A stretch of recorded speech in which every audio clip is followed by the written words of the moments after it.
Ahan mamukta dengan sigi. Pukning Warol thorom mideng tabiri besing pura mapu James segera jamna taram nuksari kono na kurum jari. Ngasigi thorom masigi damak season nazari ba number 9077282001 ni loina na. Ngasigi thorom masigi video call 7005707808 hari ba number sini. Ngasigi sandok chari ba thorom masi 90.0 Wahong Radio Manipuri hanana inong nungna sapong nagliba sigumba radio channel asida thoromasi sandokchari loinana hari ba thoromasi iscom gi 129 amadi SKTV gi 1070 local channel da so hari ba thoromasi yaujari nasigi tonga tongan ba nungtigi phongli ba pause singi headlines kara pijari headlines singa si tabira ba matungda domna dongi pungning da phawbira pa kalon singa du share tawiu nungtigi phongli ba pause singi headlines kara na ahan ba da pijari loinana amukta da platform tareta sandok chari bathorom Diamond TV YouTube Facebook loinana Manipur online radio kusem radio tonga tonga platform da sandok chari ba thorom sida link sin biragliba miya purma putara amuk chari nasigi han mamukta da nungtigi phone liba pause singi headlines lokho chage ado ngasigi breaking news oina kuigi sekmai degi Ima Mera Paibi Habitari Cheichal Makoi Tare na ngasi siam na maruiba cycle rally lu kok tu na makoi ni satkiba rally asin miam puno mutang ngasi ayu angan bati hauju population driba asigumba lan asigi maram da habitare ngasi megi tang ahum chahi ama mapung chapchana pharak pagi sigumanu me asida koi Mera Paibi ma ahum na Cheichal ahum na hariba se lu kok tu na hariba thorom masida miam mangda kanglada ngasi gi chatkre Masigi mapu moiba pau miam pono mana social media da soloina khangnari aduga yaukiba sing marung da CA Sobita Devi K Sinawi Devi M Santi Devi M Ibeno Devi K Sobita Devi loina TS Nanau Devi loina KS Premlata Devi thona farabi semai digi hariba mera pai digi timasina soruga kibani ahan mada case Sopita haiba ahan bagis subject to correction Thangachari hana nasigi iram da musida maibel sin kayamo gamna thona phabage haibadu nasigi namit asina su malem da haktuna le horoga da badum ma namit aban loina nungti phone ba pause singi headlines ta ahan da lokachige sanale pak Myanmar dagi sangla kiba mitop sing ahan ba tangka ki oina thindokpa loikre Myanmar dagi sangla pa mioi kya lona yada mong da Manipur da leisili haiba warol ma yauri loina India gi chinja Sangaga kunga taret haksang sangningai oi haina lebak kayan maral sirakle Manipur da putholiba spices sing taste taunanaba sample sing thagadori ariba warol si matam khragi mamang da su internet ta sumna malem gi tonga ton ba maroina Singapore na chingba tai lebak sing da India da gi puthololiba sana thangna na gi sample sing asi haksang sungningai oi haiba wafam sing da yawi ado hariba sing asi taste sample taunana ba gi damak sample thagadori haiba Moirang Teng ngan barel gi ma ke ko details report ma sanale pak ki pause de maroi ni yaw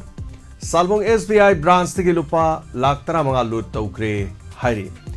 loinana pamaina luching ba UNLF amadi aramai tingol gi marakta yana cherol khuyek pinakre climate change ki fellowship ki dama pause asigi kamaljit sanale pak ki khalagle hairi loinana nonglei nuksina tampak lam dasu nungthil chuppa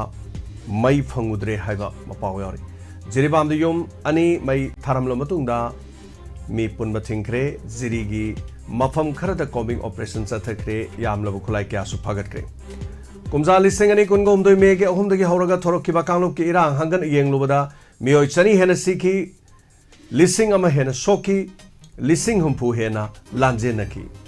Central Forces ke mathak tamiyam akan bawarep logani haina ko komina phongdorokli Matik Sadaba Security Advisor Amadi DGP Kutakta Singada Bani Haiba Warol Amasu Hariba Pauche Asida Maru Aina Fongli Hausi Makataba Pauda Amuk Pijagi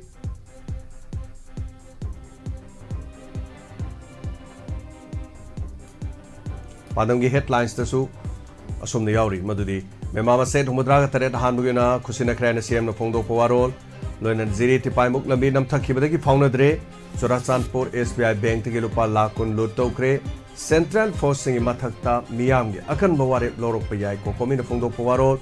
Kanglai Ningol Sing Ege Palchet and Actuna Ifurupokan Bada Tongdang Lobio Haba KKL, Loina Nurse out and Health Sector Sakot Pangabloy, Dr. Lenin, Sing Tam Kai Nenaba Yaba Wahi Fondo Piganu Taragi Sesu, Palm the Batodo Toroko the Wakai Nenaba Committee, Sencre. Nasino Vidangum Tonkuting the Mirakat Pio Hana Fox na Fondorokli,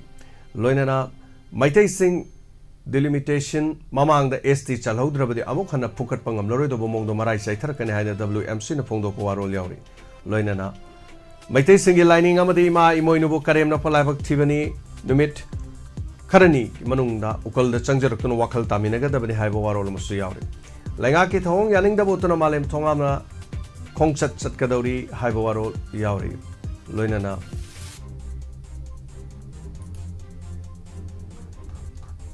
Kanglei Meragi headlines the Su.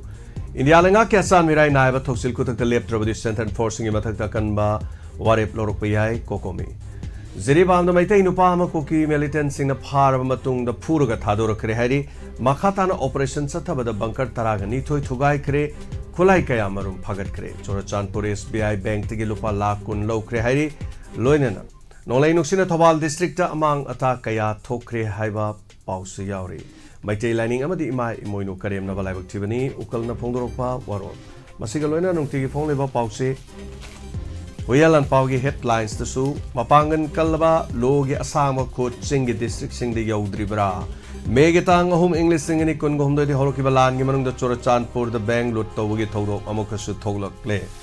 Ziribam the Solan Pamorka Doribra Cookie, terrorist singna, Mioema Paraga Purga Tadurle, Dukan Musungum May Taramle. Loinana COVID vaccine gi certificate ki Narendra Modi gi photo Lokthokre Hari. Loinana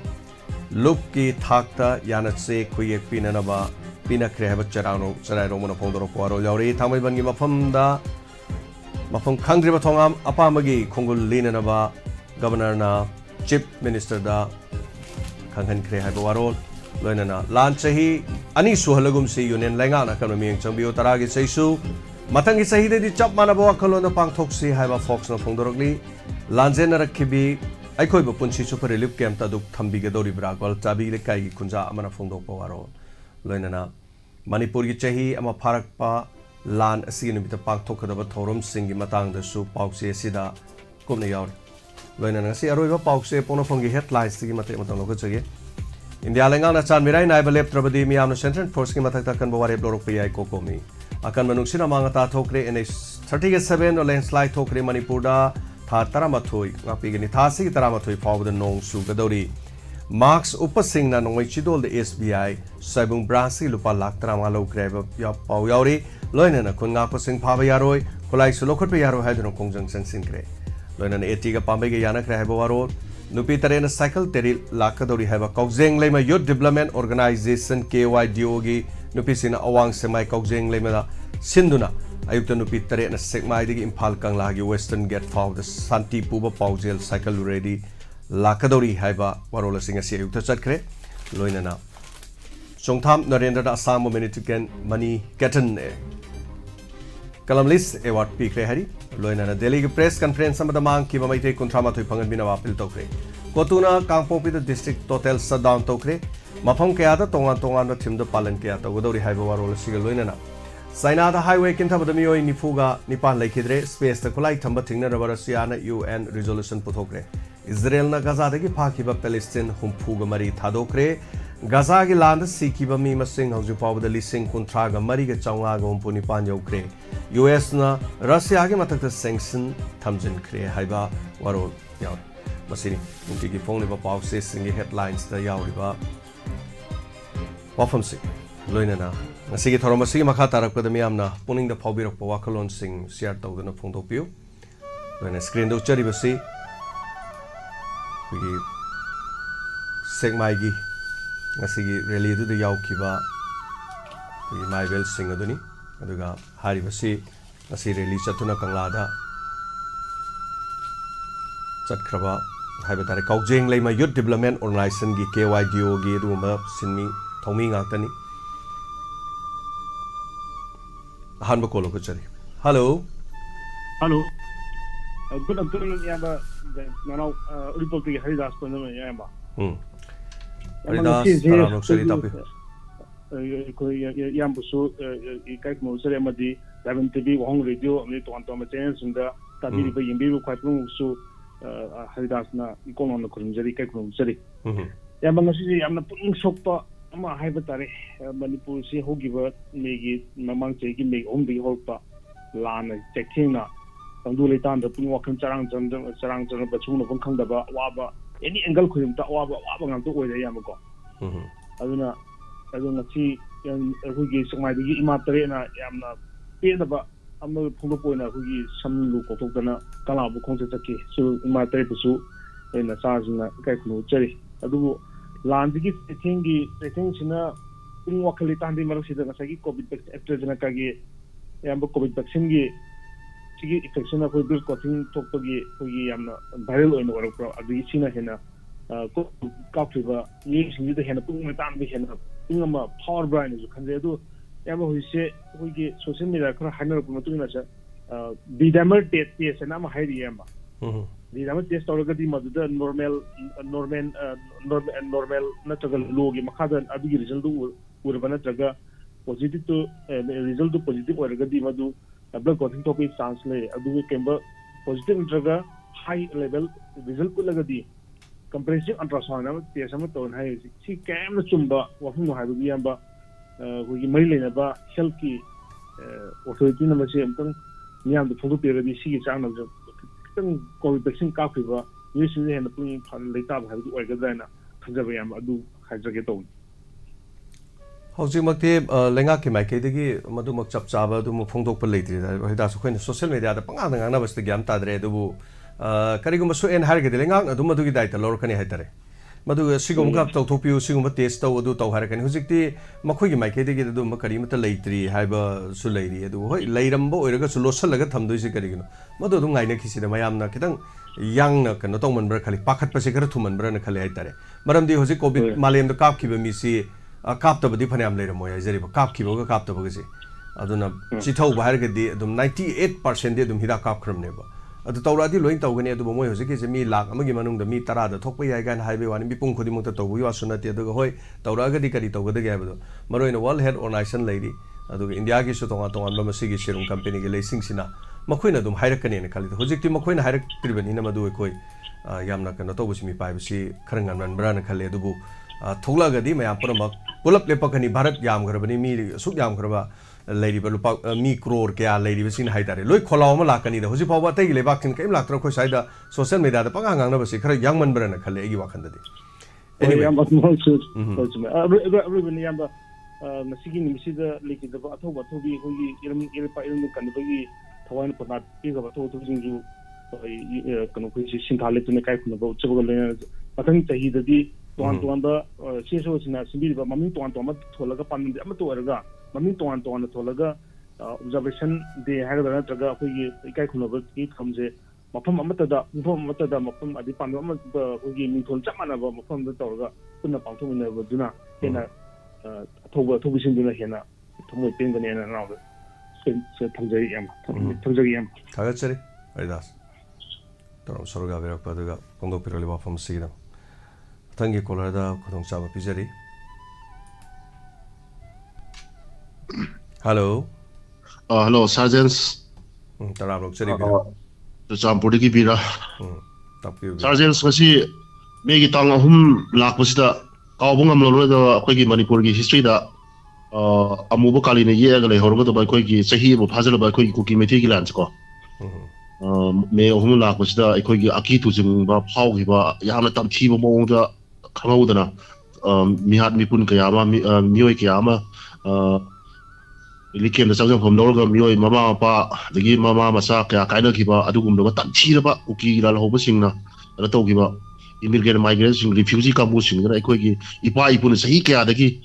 British Kimakotegi, Awagi Makotegi, Lan Chaos, Honor, Ikoi Manipurgo, Ninkamna, Inkamna Lake Kibazaki, and the Punala Minakibazat, Akoi Iramdam, Asibo, Kang Hound, refugee combustion, in a Tanti Monga, Kang Hound, Yamna, Mapangale, Yam Usitana. My day was at each would order Taktora and the bulldozers in the Yunkai, or the Tim Hire Matunga Equina, really came the one at some from low even with Masi he will park on with Lacomas. I don't think Tamoida no I to pain about hosiery sergeants. Other Equigi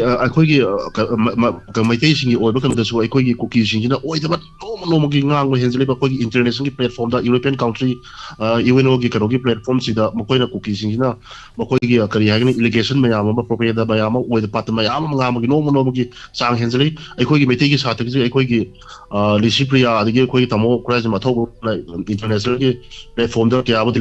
I don't know so called happy Equigi 1950 armed force special power documentary film Adumina Aikogi Horiba Meta Hungi 2023 is documentary film on Potopira international media Natraga Aikogi Karosda Leba Mayam the Equi Lande have a Kanganaba documentary film so Aikogi producer Maming Leba director Oban Kwar Makoi International Film Festival Award Pangiba Kayamasu Manipurgi director Kayamasula assume the Potopira the Equi Mate Lande have a national media international media Equi Kangan Bagikano Kanganing habitat I could habiti Makoi land of Makoigi Equi land in Moy Lali has young having a member Marala singing Equi land of Bina Equity very hagany Mima Kanaba I was land there as Equina land of equity land they have as a magic clarification Yam Toy and Natraga Yam strongly Madu Oses and Peter Equi Mate was at his land Sumna land begin international gear international Miamna Equation a land of Ubidi habitat I don't know Equina Yam Kanda land they have a similar law Gikanosima Yamna Akanba my yacht to the equation some land we give him the some they Hajamatare sergeants. I don't know I could maintain Yamnasu Kutung cheating as you order kissing the Nogi with the Patamang was Henselapa Target setting Toliba Todo what hoaxing should I tell Land Manungina no Sina Demata solo the Bira Tina Ngana Gadabangatan Moinangam Bichang the Makang the Hosixi Italy sing low coisible Titamasi video Semakanda top of propaganda Amadagadum Toropayazani, Kari Haiduino Haikanda, Makoigi, Mayokta lay, Haiden Makoi, Mayokta Wangang, Wagi, Makoi missing par Maruko Kregan, and Hidek Preso Kongponte, Angarangahan, Central Geek and the CRPF, Landabdu, my take force Nalandai Haidena, Twitter, the Mutagali Midana, Dumungam me Habatare, Aduga. Sin Bukaladi, Dum Hai Babu, Mati Panghai, the Habazani, Dubuluri with the Taza bigger than missing the Taza Dragadilore. Adobo propaganda I say, me, Magadi Mokoi, me, Yam, Ragadi Togudurni. X I say, Quiggy, Twitter the Demokoisam Yami, I'm the active way. I quig a moigi young Noro, the moiti 95% oye. I quig did 15% Moktung oye, Madam de I quig Sigilam, them Station Housing, I quig Facebook, Igalore, Quiggy, YouTube, Facebook. Size the Instagram, Kragapina Bani was Instagram, Pipe Misuam like 3. Aduna Samai told X Kumbasida Dikedogebu, Yamanane, Irai Liba Quigi can wait about English skill loan, the caption Semaga Tagapanina Malam Gelepana Kanga Navoiba. Aduna Kushida like Swahib, Mam de Regasu, like Swahib Singna, X the Kari Habitares, you must season of a hang, Bokopagito with Taboxa, Kahina Sulate, Adon Masisho Kuyi Mangza Bamani, Aduga Suma Singam Danabo Hunagadabani, and I fell in a Habitare, Tagachari. It's now Habira Pasigi the Madaga Matangi, Kolar Damo Kudong Saba Pizagi, Sigi Toromasigi, Makatara Kanana Kari, putting the Pobira Tagachari, Novira, Torom Saruga Bira Pasigi. There was a high boy get in Hazido, Soidronico, and I talked to Semsel at Torokodineva. Adamabore, soliciting Sidida Quigi, can also leave a sing Habitaring around Namitang, Punktare, Makani Panda, soliciting Pau Piraki, Koyang, some minus at Kadori, Hadana. Hello, Minga Madeli from how you say? I am beginning Bane. Taramuk, we come about Jerry. Top you check have any putting a sister here, my parak, but he him a para about Quiggy what about the one. Check my Jaggy Quiggy Imat Adet Luke to forgive him. Over the quite Tamoy, the Sukimatica, Haitanico. Tamoy short you have a wow, to the Gina Waba later and have a neighbor with the Jaco. I don't think no idea, doing around a idea of going around fogging spectre, you had pet ya with the sea hanging smanator of Gizzy, Masamas and the society of Poya do, but my Yamayaga, a tea, the Queen Fan of Ubajida. ꯊꯃꯣꯏꯁꯤꯗ ꯑꯩꯈꯣꯏ ꯄꯨꯕ ꯉꯝꯗꯕ ꯑꯃ ꯁꯨꯝ ꯐꯥꯎꯖꯔꯛꯑꯦꯕ ꯁꯤ ꯁꯨꯃꯥꯏꯅ ꯏꯃꯥꯁꯤꯡꯁꯦ ꯃꯔꯨ ꯀꯣꯛꯑꯐꯥꯎꯗ ꯑꯩꯈꯣꯏꯒꯤ ꯀꯩꯅꯣꯒꯨꯝꯕ ꯂꯩꯉꯥꯛ ꯄꯥꯏꯔꯤꯕꯅꯤ ꯈꯪꯗꯦ ꯑꯗꯒꯤ ꯑꯩꯈꯣꯏꯒꯤ ꯃꯤꯠꯌꯦꯡ ꯆꯪꯕꯤꯔꯛꯇꯕ ꯃꯈꯣꯏꯒꯤ ꯊꯃꯣꯏꯗꯗꯤ ꯀꯔꯤ ꯍꯥꯏꯅ ꯐꯥꯎꯔꯝꯒꯗꯒꯦ ꯍꯥꯏꯕ ꯀꯩꯅꯣꯅꯤ ꯍꯥꯏꯕ ꯉꯝꯗꯦ ꯌꯥꯝ ꯑꯗꯨꯛꯀꯤ ꯃꯇꯤꯛ ꯊꯃꯣꯏ ꯀꯥ ꯌꯦꯡꯕ ꯎꯕꯗ ꯀꯞꯄ ꯅꯠꯇꯅ ꯎꯄꯥꯏ ꯂꯩꯇꯦ ꯍꯥꯏꯇꯥꯔꯦ ꯑꯩꯈꯣꯏꯁꯦ ꯑꯗꯨꯒ ꯅꯣꯡꯃꯒꯤ ꯁꯣꯛꯆꯜꯂꯛꯄꯗꯤ ꯁꯨꯝ ꯍꯦꯟꯖꯜꯂꯛꯑꯦ ꯋꯥꯕꯁꯨ ꯍꯦꯜꯂꯛꯑꯦ ꯑꯗꯒꯤ ꯃꯐꯝ ꯈꯨꯗꯤꯡꯃꯛꯇ ꯍꯥꯏꯇꯥꯔꯦ ꯑꯩꯈꯣꯏꯔꯣꯝꯒꯤꯁꯨ ꯍꯧꯖꯤꯛꯁꯦ ꯂꯦꯞꯄꯗꯤ ꯂꯥꯏꯔꯗꯅ ꯍꯧꯖꯤꯛꯁꯦ ꯃꯐꯝ ꯈꯨꯗꯤꯡꯒꯤ ꯕꯪꯀꯔ ꯁꯥꯗꯅ ꯈꯨꯠꯂꯥꯏꯒꯁꯦ ꯌꯥꯝ ꯃꯇꯤꯛ ꯆꯥꯅ ꯍꯥꯟꯅꯗꯒꯤ ꯍꯦꯟꯅ ꯄꯩꯔꯒ ꯂꯩꯕ ꯑꯩꯈꯣꯏ ꯉꯔꯥꯡ ꯗ꯭ꯔꯣꯟ ꯊꯥꯒꯠꯄꯗ ꯎꯏꯌꯦꯕꯀꯣ ꯁꯤꯗꯩꯁꯤꯗ ꯀꯔꯤꯅꯣ ꯇꯧꯕꯤꯗꯣꯏꯁꯤ ꯂꯩꯉꯥꯛꯅ ꯀꯩꯗꯧꯕꯤꯗꯣꯏꯅꯣ ꯁꯦꯟꯇꯔꯅ ꯀꯔꯝꯕ ꯐꯤꯕꯝꯗ ꯌꯦꯡꯁꯤꯟꯕꯤꯗꯣꯏꯅꯣ ꯃꯔꯤ ꯂꯩꯅꯕꯁꯤꯡꯁꯤꯅ ꯌꯥꯝꯅ ꯀꯨꯞꯅ ꯌꯦꯡꯉꯒ ꯏꯔꯥꯡꯁꯦ ꯌꯥꯝ ꯊꯨꯅ ꯂꯣꯏꯁꯤꯟꯍꯟꯕ ꯄꯥꯝꯕ ꯍꯥꯏꯇꯥꯔꯦ ꯑꯩꯈꯣꯏꯅꯁꯨ ꯑꯁꯨꯛꯀꯤ ꯋꯥꯕꯗꯁꯨ ꯁꯤꯗꯒꯤ ꯍꯦꯟꯅ ꯋꯥꯅꯤꯡꯉꯥꯏ ꯂꯩꯇ꯭ꯔꯦ ꯍꯥꯏꯕꯗꯨ ꯎꯠꯂꯦ ꯍꯥꯏꯕ ꯏꯃꯥꯁꯤꯡꯁꯤꯅ ꯁꯤꯗ ꯀꯔꯤꯅꯣ ꯑꯩꯈꯣꯏꯅ ꯇꯧꯗꯣꯏꯁꯦ ꯑꯩꯈꯣꯏ ꯍꯥꯏꯕ ꯉꯝꯗ꯭ꯔꯦ ꯂꯣꯜꯂꯦ ꯀꯞꯅꯤꯡꯉꯦ ꯀꯞꯄꯦ ꯎꯄꯥꯏ ꯂꯩꯇꯦ ꯑꯗꯨꯒ ꯏꯃꯥꯁꯤꯡꯗꯨꯕꯨꯁꯨ ꯑꯩꯈꯣꯏꯅ ꯊꯥꯛ ꯑꯋꯥꯡꯕꯗ ꯊꯥꯡꯒꯠꯂꯒ ꯏꯀꯥꯏ ꯈꯨꯝꯅꯕ ꯎꯠꯆꯔꯤ ꯍꯥꯏꯕꯁꯦ ꯍꯥꯏꯔꯒ ꯊꯝꯖꯔꯒꯦ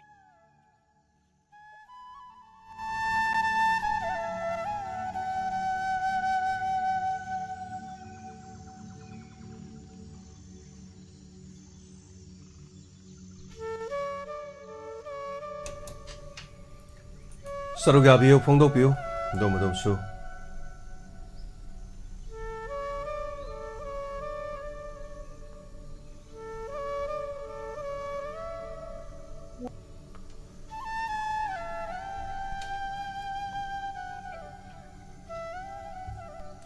वीडियो कॉल तौसनबिरे इमा चाउबी वीडियो कॉल तौसनबिरकनो वीडियो कॉल दी यारो इमा वीडियो कॉल नतब तौबिरो हेलो हेलो हेलो इमा कनोने नागपा इमा ने इमा चाउबी इमा चाउबी तराम लोकसरी करे वाफम हाबिनिंगवा ओय इमा जे ngasi je puning yam siba haitare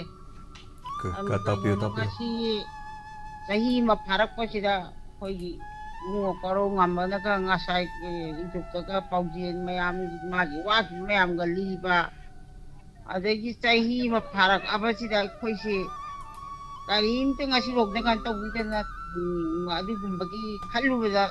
ima je puning yam nuksi ngasi je adagi sumi tada khongdongba aduga oji khoi gi anogi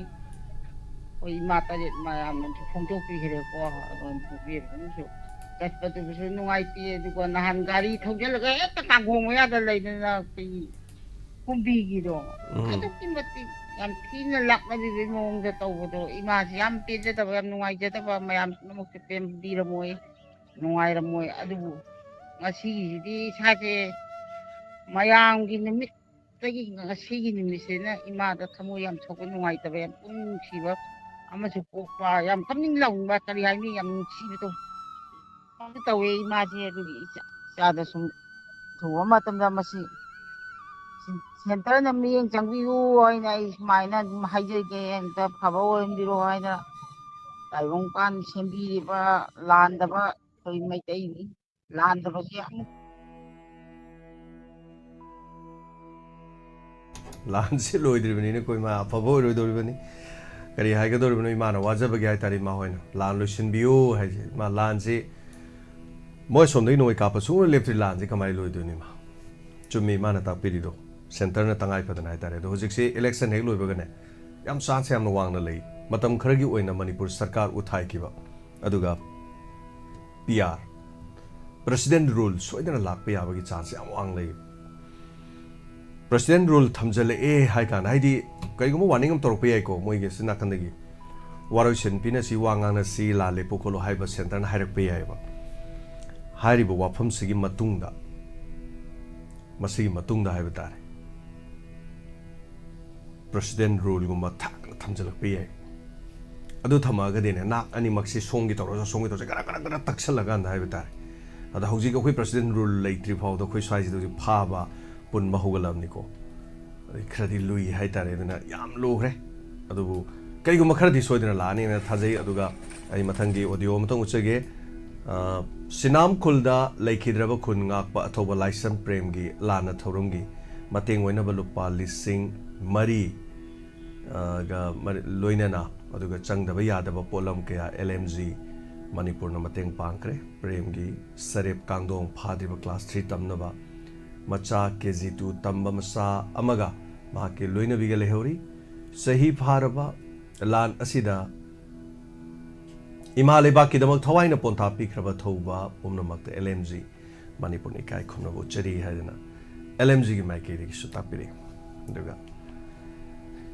thagachari LMG gi timna mafam adu chapiraga lupali singmari amadi sangdaba yadaba polam kharaga su mateng pangbidana honabiriba sigi damakta thagachari LMG gi timbasu uthangi kolarda khudong sabang mu pijari saruga biu phongdo piu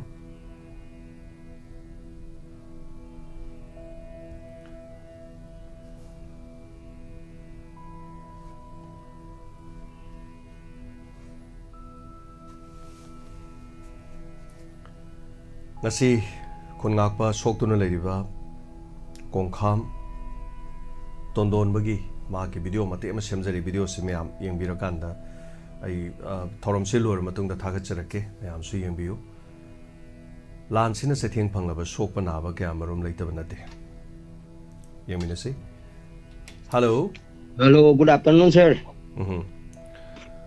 ai kari gumbang gokta hajagen tor pane ngarang Oza mingalai phongba ihan hana haibisi thorom hek yawba hoboda mingalai phongba na ibomcha ala mudong de tapiu rang sei army gi major amaga pungani mu wari sanajai aduda ai khoina hange army singna khoi mitei da tawri si kramaina tawbono ana damana ngarang si am senga haibirai ai gi am tinajaba mini mana haibirai miyam da smain tawdana amtang sengtok piu kuki jaga da operation taw haibagi order di lakte aduga mitai gi any mafam amadagi khulai kari koi gi ungang chariba mayam se siji habagi order pire aduna imung da ambi badi kaide aduga khulai yalaga satpa purga satpa adagi arambai amaji phaw haibagi order di la haidana aingonda tambire aduna masigi matangsi aina sengtok chaningdana tawjarakpani sir atopadi kachu thodokpa hainingan debudi tagachari saibam cha thank you yam confidential oi bwani adu wafam do army officer na domda haibirakpa mayam dom public ta hari wafam se aitare anyway adu moina su khanganing ba lerege di media gi through da haitare ko tagachari oja mayam dom khangalak pasu yai adu yam confidential oi wafam se karadi dum kari gum kharadi laktore hozai bom cha thank you so much tagachari hojik lansi lep nambagi machak hai taragadi kari lege hai kana animak nakan animak kilo chingba sing kauraga wari sanaba yasanaba sinatragana deadline amba piba namit asibo bugi manung do kujukulai thado hairakpa kujukulai thadok tragana phaba punba NSA panjalakpa adu natragana bani pulenga no honaba ngamdre haragana kari tare asomda center de kaima laibak thibadagi India lengaksi center da laktreng khalaseba asomda India se laktraba UPA natraga to ko manaba dol na sangsan greng khalaseba Manipur da compulsory Manipur da adum PR Iraq ta la ne badum PR la adi akoi gi sigi rule nga aroi adum army gi rule oirani army gi rule na adum tawrani soidena masim legrani aduna hoji hainari ko mayamna polls da BJP na sik masung masu karak pachamri bu hen kani ga haina basu dum yawi aduga akhangai singna tawra kanna hauji youth singda haribasi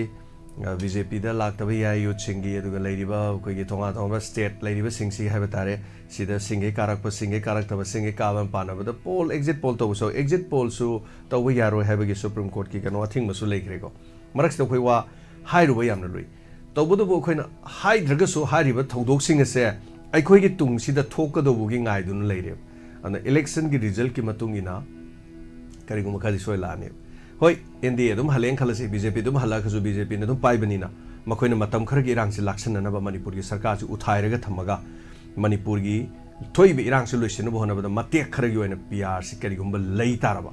adu moina khar leiraga khar pahelaga loira ka na mukhoina पाइरिबनिना majority दुम ओइरिबनिना करे हेतरे मणिपुर की अमुक CM सिंतोपनी खंगदे हानगे ओहेनबनी खंगदे करिगुम्बा खरदी दुम तौरकदरे होजे लाकदर लालोंग सिंगसे मसी सिंग ओइबे यायबा आई लाई नते को मसीदी अखंग है मया पोन मन प्रेडिक्ट तौरबो वाने मसाना तादरने करिगुम्बा एनडीए से आदैदबु एनडीए से लेरबा एनडीए लेरदि मोय दुम मोयना खुशी दुम तौबु ngamiदना Moyna PR थमगे ngami Moyna PR थमकांदा PR थमनी इरांगसु लोइसलन हायकान Moyna लेंगा मदुम सेमकप याय मोयना थमरोय हायरगना असोंदा एनडीए पाइद्रगदी इंडिया की दल नमु पाई तारगदी मोयना पाइरमनि मोयदि मोय सरकार पाइदम नंबर 1 सोंदा मोयदि मियेंग चंगजलकांदा मणिपुर से पीआर चलाइरो हायरकने करिगुम्बा मयामसु दुम खनबिउको मणिपुर से अतोपा बीजेपी नतब अतोपा दोल अमन पाइरम तारने हान पीआर नु थमखिने सोयदना थमखिने मणिपुर अदु थमद्रिसि कइगिनो हाइदि मसागे अदु मसिदि कन्नै मरमदि स्टेट अमदा अखोय बीजेपी न पाइरि नत्र कांग्रेस न पाइरि हाइसि मखोयगि सु माइने अदु मदु पुनुमक्से इलेक्शन नि मतुंग करिगुम्बा खदि सोय लाक्तो माले लोरिबो वाफमदि मदुगी मनुंगदुदे अखोयदि इंगौदो ngौदोइने अमन पाइरसु अमन पाइरसु अमन पाइर खै ngौदोइने अदु ngौबुसि करम मौंग ngौरखदोना फमौंग ngौरखदोरा फत मौंग ngौरखदोरा थोलकदोरिबा थौदो वाथोक्तुगी मखा तारबदु लाकने खले सो थागचरी thank you so much ngasi तरमसिगी मखा ताबा कोलर खोदोंग साबा पिजरी सरुगाबियो फुंगदोपियो दोमदोमसु अदोंगी पोंगी वारोल तरमसिदा अदुगा सरुगाबिरि बाहायबा ngasi पुरमपुसु हानना थागचरी ngarang खुगी तरमसिदा सरु याबिगदब सिंगना नुमिदांग द पाउसे दम हाइपेट आइन हाइजखरे ngasi को पाउसे हाइपेट पिरे अदुगा कमाइना तोगदबनो हाइदना अदुगदि सुमाइना लु कोगा CC तोगदबनी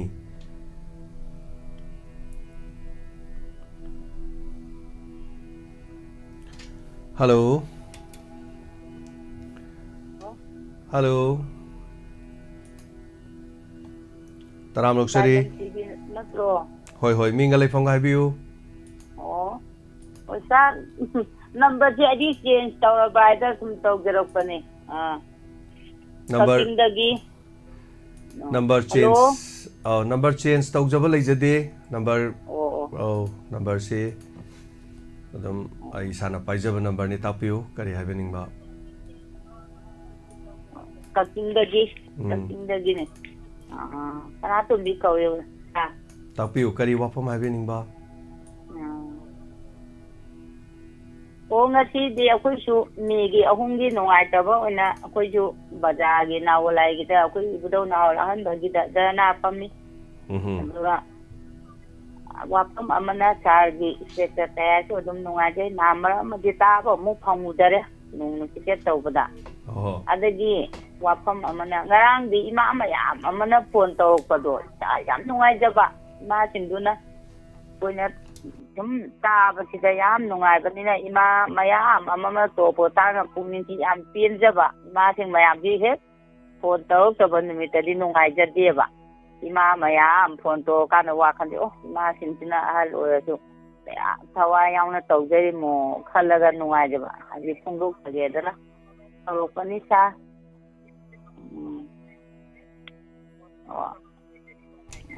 wafam sinalo biro bro पुखाओगी इमान मेमा अदगी इमान निथौ खोंगदगी इमा द मयाम मथंग तो कान सिदने याम पेन रि नुआइ ते सा अदुबो मतम मतम gi wapang kaya ma je sana thambiba aduki mating nuai jai aduga si di baza chaling dei state ta ya ju tau dare adagi baza koi kating baza da hinjang le bacha pada su matham mata state ta ya du phone da tau da tar ga le hoy ya ima ai cái sự cái tài ta nó nằm đến này tàu đi chụp bom hay là mỗi mà chỉ nụ ta tàu ta lấy hồi và quả đó là anh là chúng không lúc chào lên xa tham gia cái sao ado inspector tay ai kari si kari da tabi bage ta ai đi qua hôm trên lên đặt tay có đi smartphone pai đi cái gì gì này pai đi chứ yam no ajare wa hong chenen tabi bage da mak hani ngai le tan thagat sari adu agang sindi he lapa matam da di ai kanon smartphone am ta yeng ne sar james ti dom ta yeng je ne to dom yeng mu ti yaw ba hoi hoi adu yam nungai je sa adu na ayam ne sa gi pungin di waron ta ba ko pasi adu ki matin nungai je na pong ko ter ko ni sa tham jare de sa mathang kola da mu pi jare de thagat sari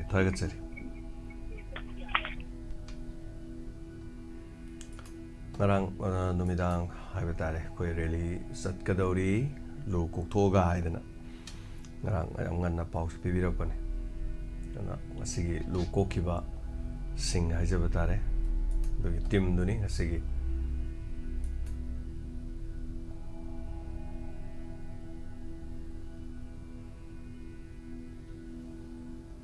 hello hello hello oh mingalai phone tapiu sarai phone tawjariba ngasina ahan mani sar kairatagi thongam nabadip kaujai sar oh taram loksari ozana badip from saruga birak patapiu kari wafam habining ba sarai sargida sagir fanda karigumba wafam amatang sar ngasigi sana lepaki pauda yauba amakhatang sagi mafamda thangachari sar tapiu ngasi yaubada yaukiba wafamda akoigi India gi jinjak makal yangkai chaungaga kungateret haksang chokningai oire haina Singapore amasung Hong Kong yauna mapal lepak kayana akan mongda maransi ke haibagi matangda sadagi khanjanda amana sar akoigi India da sajaba sinjak sing asi aikoigi sarkar gi mari lainaba sinna test tahugdabara aduga matam kharagi mamangdana Bharat ki Prime Minister na malem gi lepak kayada Bharat ki pothok kaya malem gi lepak kayada yehonbam namkhre haibar maju akoigi honorable Prime Minister haibi thibam juta basar aduga hajik oiriba akoigi chinjata akoigi thataba pondan yauba haiba tare masina maram oiraga hajiksi akoigi iramdam Manipur sida chinjak asina yauragadi Manipur miyamda haksang chokningai oiba yauragadi sar masi kanagi daito oibi gadori bano masi aroibada India laingakna setsal haudrabani na masi India laingaki maithiba haibadu oiroida haibagi matangda jengsin biriba sadagi wafam khara tajage sar nagasari oza zana tapiri wafam se adu boza hari bihiram sidi soe haragadi tasena haragadi Bharat Sarkar na madugi daita da dum lokpham thoibani adubu hairagli wafam si tasena maksang sokningai oire haibani sample sing madu koigi kare haiba tare tongan ba keno sing si test tawgi tangai phadaba amakhakti adum leiri haiba tare haujik leiri ba sing asi maru marangi sample sing asi physical parameter hai tare 25 yauna chemical parameter kungani toi test tawgadori hari ba sing manungda koigi yauri ba sing ase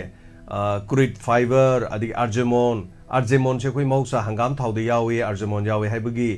koigi keno ka manaba hangam thau chu sungboda yawba koigi nana lawba ma leibani koi maming haibari kaukthokre madudu yawi haiba hangam thau ga manaba saksang so esi Manipur da matam khari mama khoi nanga ngoi su tajagre tegor thauda argemon yawi gana lekhibedo asumai tawdana argemon thaudu si test tawgodori masida sunatana ade sobrites kumba digi neotem ga haiba duga moi scientific loan nga tani ko aduga supply sing su test tawba sing as yaw godori hojumaki oina atopa lebak singda haksang songningai oi hani India da pothopa maru marangi company ge polum sing as claim tawkrabasu India gi maikai degi official oina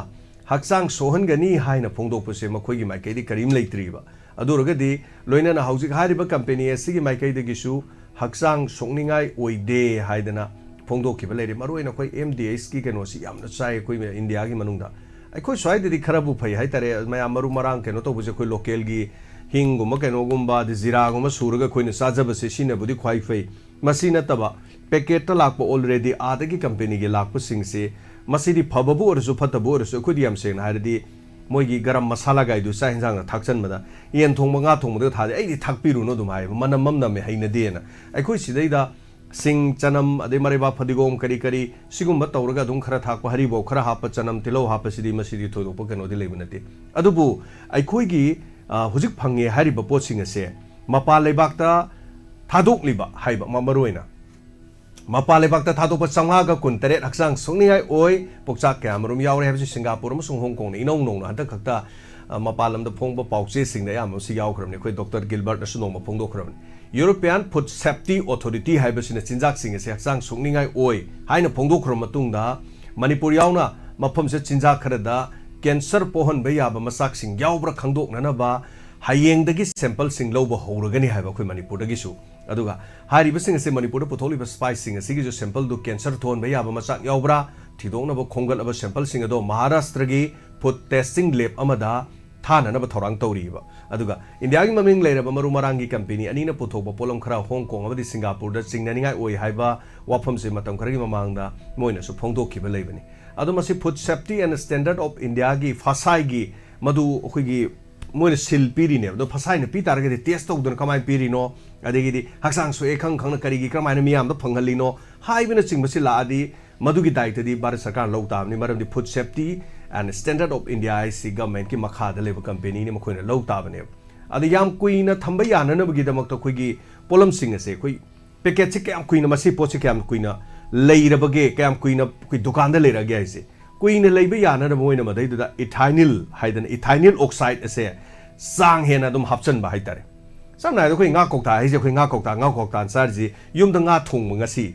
nga thong je khoina tengkoram da hapcha laga nongale sab di tangai phadena khara khare adu hore nung dhawaram sab di sille akhoi gi nungsit tongan virus myam yaw masi singsina dum pumjale samna to sampram kho ga tebal mathak ta thamka da mahik sunglei leitab dung hale sampra do mathak ta mahik khara koi pai akhoi gi tumit kumba pai ko dum se dum sangjal leine ba posit aduna open oine thamba posu phattaba aduna chinjak sing asi makhoina putholi sing asi kuina thamba yana na ba haidana moina hairiba company sing asina kuina thamba yana ba ethylene oxide masi yam marang kan yoksele heba adu ethylene oxide si yam kan sa taragadi haksang cancer guma kayuma poholi kholi ga haibagi leri adubu hojik test tawgadori test tawdringe da khoina pangai haru busu langani adubu mina hairi bani na karingum hadi chumam basu yai test tawrokanda khoina panga ngangna dringe da phajana niyom chum na madu manufacturing tawriba mafam adu da district food safety officer singna moine lokhot ka doriba khutang da tawro ka doriba thabak se hojik tawdabi yaro tumin lebe yaro Manipur gi chu joint food safety commissioner Dr. Rajena pauche akhoi unakiba pauche du dum hai khib leigreba masi matang da kari tawba yabage haibadu gi matang da haitare no laboratory ma test tawbagi tangai phadaba leiri yemina batari tension jage thagachari oja na haibirak pasigi damo thank you ayam sang ngamang gre aduga yam kan haidabdi adaba arsenic lead copper cadmium adigi hairiba sing asi tongan basi da khoi metal contaminant sidai da taret yawbra haibagi packaging is the young adoriba yam saying adi nongalaga saba yada ba potu sari ni nga kokta chisu hana thongdo ini thongdo thamini kuina pumthadana ba magi masadu do khoi keri pochai happy ne adu nga kokta si ahing bo ina sabi gno harise pumdana ba mongona kari mo kenum sai di adu masi khoi mai gi pressure mphuro ka na pumdana ba happy ba chemical do manin olo pai thoki hai ba aduna nga kokta gum se kana gum di hekta thok phakai rega mari re sab ju dum yawi kana gum des nga thong ba ji sung thong dring nga kokta do phakai re sab ji hawen sab ji yawe taseng naragadi thongto ga kokta manung du pum dana pressure ram toro thammi du khara akhoi section bam di thue hai tare masi dana te uncle chip hairo loi packaging lai je food nuksit kamjala thaduri posing si ngasi sabdi mung na te dana adu yum da khoi khana ba ya ba du hoi manung dagi nuksit ching thoba kuina thamba ya ba gi hai tare tension jage call ma lai hello taram loksari ma banumati thorom saruga birakpa takpi ma kalmani ang sise nungtang aram morasu ay ne kaino kun nga pagi kariya ngondro hay dubo nga no tawar pa din hoy matapiu adi nga si kaino nungtang aram morasu ne ay pa sa humdang hakterak ke bako kun nga pagi tani ma hanagi diamond donate isama ma adu hare hapa kanda dum happy harke ma ko phani ma ai no ji angang hapa do do chathok ke do hala ga hapala ge adu ibungo ina thawai yam ngai ti ni tawi sibo kaino ni ba kainom taw chu phatta ba tawraga mai te ni hai ba moina khaki ha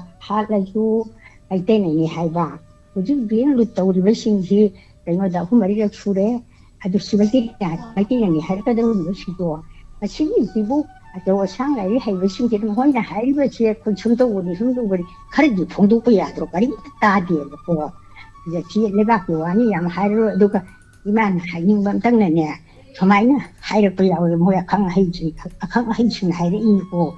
한다기만 당시다 HD 리스트 잘 홍대디 마이테지 아무 하나 호것병 아마로 레카 따라리 해보 와 해지 마두 호나지 파니 하이드나 아두 허르가디 아프 파니 하이브치 하이브나디 파타 이마이와 카니고 마두 또 홍드라기 아프지 마이테 베자 디시에 아무 하나 호것병 아마로 레카 따니 하이브 하이지 이마이 타모 쇼에 보고 아둔 시드디 하이비가 노 하이나 이 할제니 베라 월드라 강비 하이르번 등다 하야바 한다기만 땅기다 예스티니 쌀 홍드라기 마이테 예범 자티에체 아무 하나 호것병 아마로 레카타니 하이부 하이시 레카타니 아무 하나 호것병 아마로 하이브시 하이브니 마고타 마시 잘 호르시 마시 잘 호르디 과이기 파니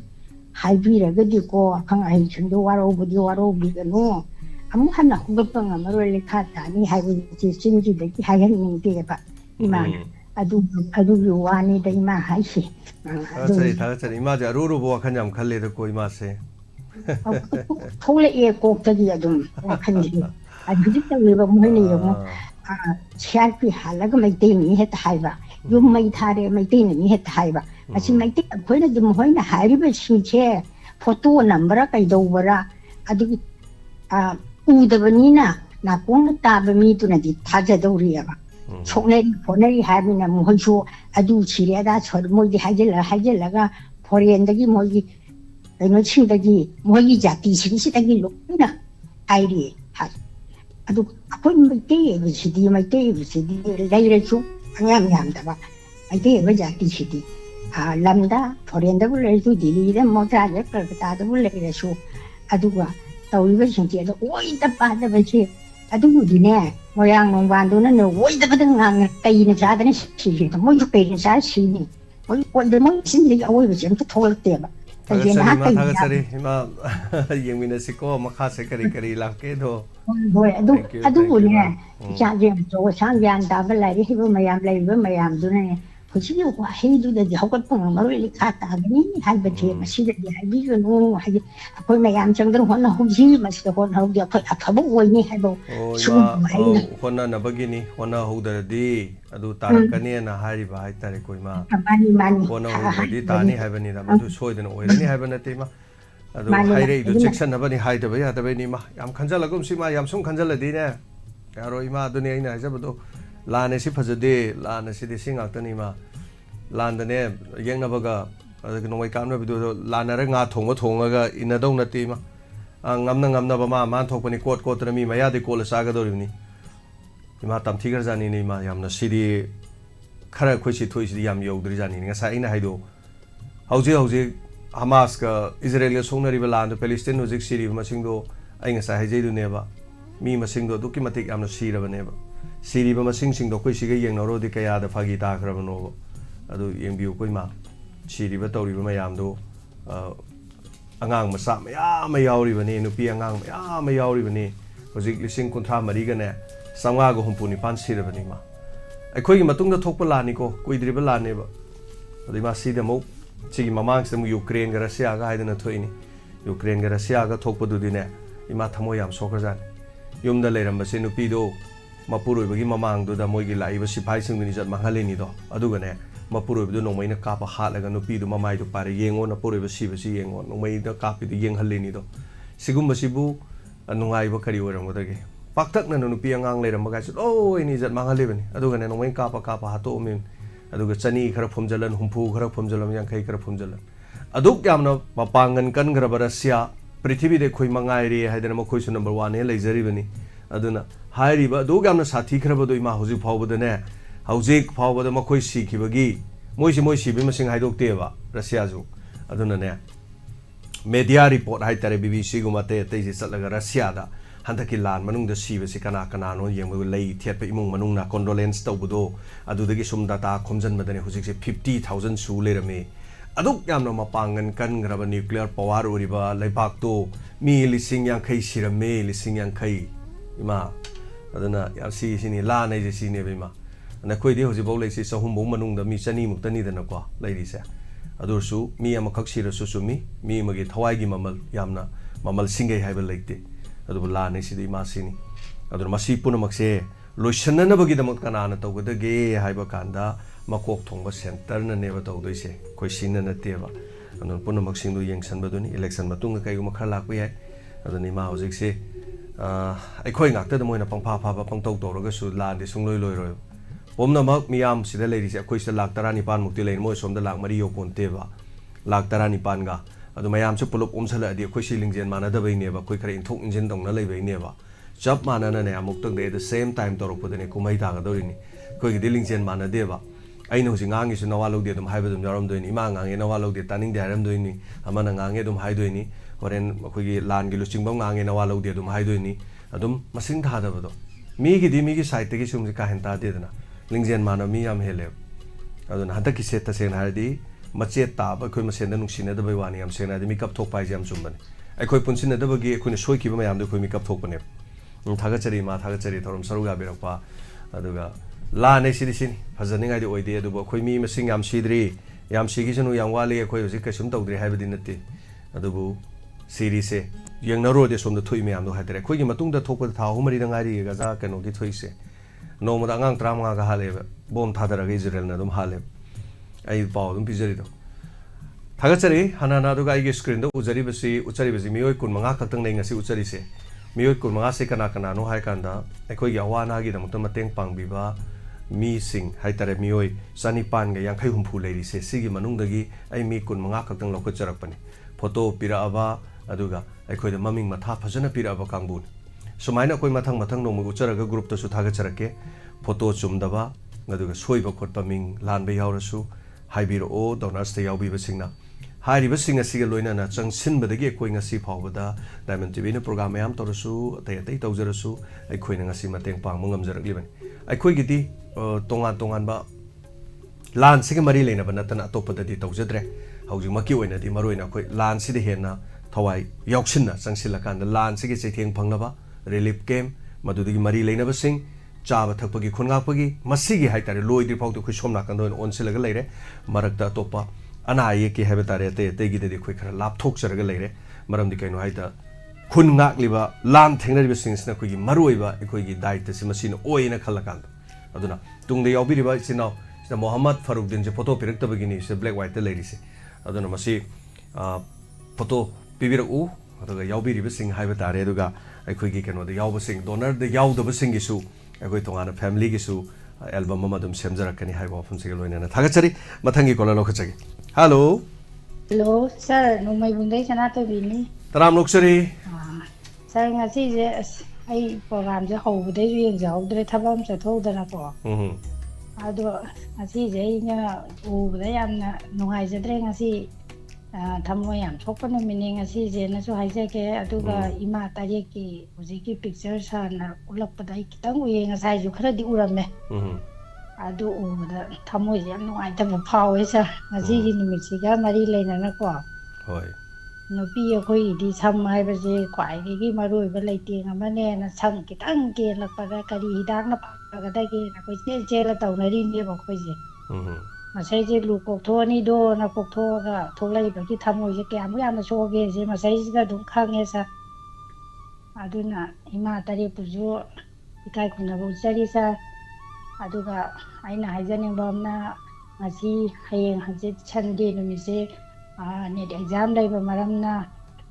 mayam na su kitang sentiment loina songna re ira je kala kadra na wakhan ji da ware sa mamang chai da su me sabena tawgada exam do me thirda irang tawsilakpadagi tha ma yai tharaga junda tawki thatra jingda yamna waba oiki dumai tawdana hayeng si tawgaduriba exam sida panba bibidana ba sumaya puna mata haijari sa aduga sagi spectator yai lo san ba saruk to inga si di thadri ai jau chikta chak chari thaba ma chathu budai aina phone ji tawning mandana sum tawrok pane ba asi ji thawai su yam nongai ta ba adai gi sumaina haijaning mena tawrok pane aduga sagi program khudimok su ya mana ꯂꯣꯏꯅ ꯇꯥꯖꯩ ꯑꯗꯨꯒ ꯍꯟꯗꯛꯁꯦ ꯑꯩ ꯌꯨꯝꯗ ꯏꯃꯥ ꯅꯥꯗꯅ hospital ꯄꯨꯈꯠꯂꯦ ꯑꯗꯨꯅ programme ꯈꯔꯗꯤ ꯇꯥꯍꯧꯗ꯭ꯔꯦ ꯑꯩꯁꯦ ꯍꯣꯏ ꯍꯣꯏ ꯑꯗꯒꯤ ꯁꯟꯗꯦꯒꯤꯅꯦ ꯁꯥꯔ ꯍꯟꯗꯛꯀꯤ ꯑꯃ ꯁꯥꯔꯅ ꯊꯥꯒꯠꯂꯛꯑꯦꯕꯀꯣ ꯏꯁꯩꯗꯣ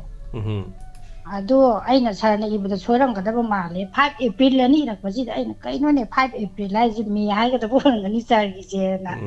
ꯑꯦꯄ꯭ꯔꯤꯜ ꯍꯥꯏꯕꯁꯤꯗ ꯑꯩꯅ ꯃꯃꯥꯡꯒꯤ ꯆꯍꯤꯒꯤ ꯑꯦꯗꯚꯔꯇꯥꯏꯁ ꯊꯣꯛꯏꯖꯥꯠꯂꯥꯅ ꯌꯦꯡꯉꯨꯕꯗ ꯑꯣꯏꯔꯝꯗ꯭ꯔꯦ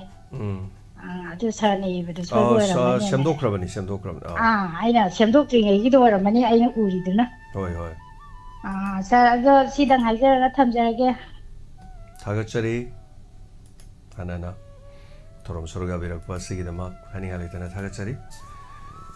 ꯁ꯭ꯀ꯭ꯔꯤꯟꯗ ꯎꯠꯆꯔꯤꯕ ꯃꯤꯑꯣꯏ 15 ꯗꯥꯏꯃꯟ ꯗꯣꯅꯔꯁꯀꯤ ꯇꯤꯝꯗꯒꯤ 15 ꯍꯥꯏꯕ ꯇꯥꯔꯦ ꯈꯔ ꯅꯣꯡꯃꯒꯤ ꯁꯨꯝ ꯎꯠꯆꯔꯀꯥꯟꯗ ꯒ꯭ꯔꯨꯞꯇꯁꯨ ꯊꯥꯒꯠꯆꯔꯛꯀꯦ ꯃꯌꯥꯝ ꯑꯗꯨꯒ ꯁꯣꯏꯔꯥꯛ ꯌꯦꯡꯕꯤꯌꯨ ꯊꯥꯒꯠꯆꯔꯤ ꯃꯊꯪꯒꯤ ꯀꯣꯂꯔꯗ ꯈꯨꯗꯣꯡꯆꯥꯕ ꯄꯤꯖꯔꯤ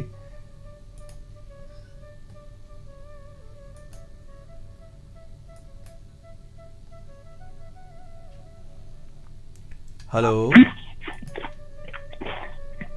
ꯍꯜꯂꯣ ꯃꯤꯡꯒ ꯂꯩꯐꯝꯒ ꯇꯥꯛꯄꯤꯌꯨ ꯁꯥꯔ ꯈꯥꯡꯉꯕꯣꯛꯇꯒꯤ ꯃꯪꯂꯦꯝꯕ ꯀꯧꯏ ꯁꯥꯔ ꯃꯪꯂꯦꯝꯕ ꯇꯥꯛꯄꯤꯌꯨ ꯀꯔꯤ ꯍꯥꯏꯕꯤꯅꯤꯡꯉꯤ ꯉꯁꯤꯁꯦ ꯄꯦꯄꯔꯗ ꯁꯥꯔ ꯑꯩꯈꯣꯏꯒꯤ COVID-19ꯒꯤ ꯀꯩꯅꯣꯁꯦ ꯑꯥꯏ ꯀꯥꯔꯠꯇꯨꯗꯒꯤ ꯏꯟꯗꯤꯌꯥꯒꯤ ꯄ꯭ꯔꯥꯏꯝ ꯃꯤꯅꯤꯁꯇꯔ ꯃꯣꯗꯤꯒꯤ ꯐꯣꯇꯣ ꯂꯧꯊꯣꯛꯑꯅꯤ ꯍꯥꯏꯕ ꯑꯃ ꯇꯥꯖꯕ ꯁꯥꯔ ꯑꯗꯣ ꯃꯁꯤ ꯍꯥꯏꯗꯤ ꯏꯂꯦꯛꯁꯟꯒꯤ ꯀꯣꯜ ꯑꯣꯐ ꯀꯟꯗꯛ ꯂꯩꯕꯒꯤꯅꯦꯗꯤ ꯍꯥꯏꯌꯦ ꯑꯗꯣ ꯍꯥꯟꯅ ꯂꯩꯈꯤꯕꯗꯤ ꯑꯁꯨꯝ ꯂꯩꯔꯗ꯭ꯔꯥ ꯃꯈꯥ ꯇꯥꯕ ꯍꯥꯞꯄꯔꯣꯏꯗ꯭ꯔꯥ ꯍꯥꯏꯕꯗꯨ ꯑꯁꯨꯝ ꯄꯦꯄꯔꯗ ꯊꯦꯡꯅꯖꯕ ꯁꯥꯔ ꯑꯗꯨ ꯃꯈꯣꯏꯅ ꯍꯥꯏꯗꯤ ꯑꯆꯧ ꯑꯁꯥꯡ ꯃꯣꯏꯅ ꯄꯥꯏꯔꯤꯕꯅꯤꯅ ꯃꯣꯏꯒꯤ ꯀꯣꯁꯤꯅꯤ ꯇꯧꯕꯗꯕꯨ ꯃꯁꯤ ꯚꯣꯠꯀꯤꯅꯦꯗꯤ ꯍꯥꯏꯌꯦ ꯑꯗꯨ ꯃꯈꯥ ꯇꯥꯅ ꯃꯥꯒꯤ ꯑꯃꯨꯛ ꯍꯥꯞꯈꯤꯗꯣꯏꯔꯥ ꯍꯥꯞꯄꯔꯣꯏꯗ꯭ꯔꯥ ꯍꯥꯟꯅ ꯌꯥꯎꯈꯤꯕꯅ ꯀꯃꯥꯏꯅ ꯇꯧꯗꯣꯏꯅꯣ ꯍꯥꯏꯕꯗꯨ ꯆꯃꯝꯅꯕ ꯊꯥꯒꯠꯆꯔꯤ ꯑꯣꯖꯥ ꯃꯪꯂꯦꯝꯕ ꯑꯩꯈꯣꯏ ꯃꯗꯨꯒꯤ ꯄꯥꯎꯈꯨꯝꯗꯤ ꯑꯩꯈꯣꯏꯅ ꯈꯪꯕ ꯅꯠꯇꯦ ꯑꯩꯅ ꯈꯨꯝꯕꯁꯨ ꯉꯝꯖꯕ ꯅꯠꯇꯦ ꯍꯥꯏꯇꯥꯔꯦ ꯌꯦꯡꯃꯤꯟꯅꯁꯤ ꯁꯥꯔ ꯑꯝꯇ ꯉꯥꯏꯍꯧꯒꯦ ꯍꯥꯏꯕꯤꯌꯨ ꯁꯥꯔ ꯍꯧꯖꯤꯛꯁꯤ ꯍꯣꯏ ꯏꯟꯅꯔ ꯑꯃꯁꯨꯡ ꯑꯥꯎꯇꯔ ꯕꯣꯠꯇꯤ ꯂꯣꯏꯈ꯭ꯔꯦ ꯁ꯭ꯇꯣꯛ ꯔꯨꯝꯗ ꯊꯝꯈ꯭ꯔꯦ ꯍꯥꯏꯗꯣꯛꯄꯗꯤ ꯇꯥꯡ 4ꯗꯅꯤ ꯇꯧꯕꯗꯨꯕꯨ ꯃꯥꯒꯤ ꯍꯧꯖꯤꯛ ꯂꯩꯔꯤꯕ ꯇ꯭ꯔꯦꯟꯁꯤꯗ ꯍꯥꯏꯕ ꯇꯥꯔꯦ ꯑꯗꯨ ꯂꯩꯔꯛ ꯈꯨꯜꯂꯛꯁꯤ ꯅꯣꯡ ꯆꯤꯡꯒꯤ ꯃꯇꯝꯁꯤ ꯂꯥꯛꯄꯅ ꯅꯨꯡꯒꯨꯝꯕ ꯀꯣꯏꯂꯥꯒꯨꯝꯕ ꯀꯥꯏꯔꯤꯁꯤ MLA-ꯁꯤꯡꯅ ꯈꯤꯇꯪ ꯃꯇꯦꯡ ꯇꯧꯕꯤꯔꯗꯤ ꯅꯨꯡꯉꯥꯏꯖꯒꯅꯤ ꯈꯟꯖꯕ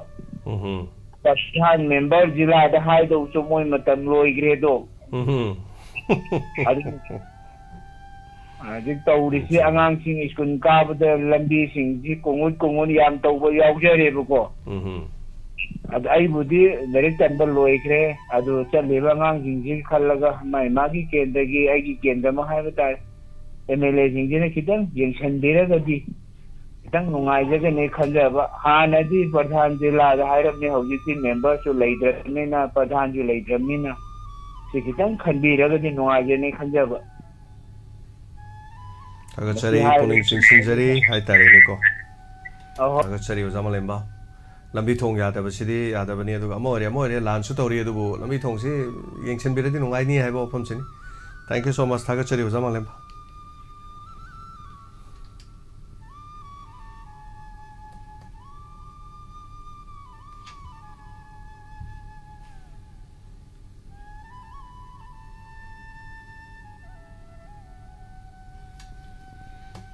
मथंगी कॉलर द खुदोंग चाबा मुपिजरी सरुग याबियु असिगी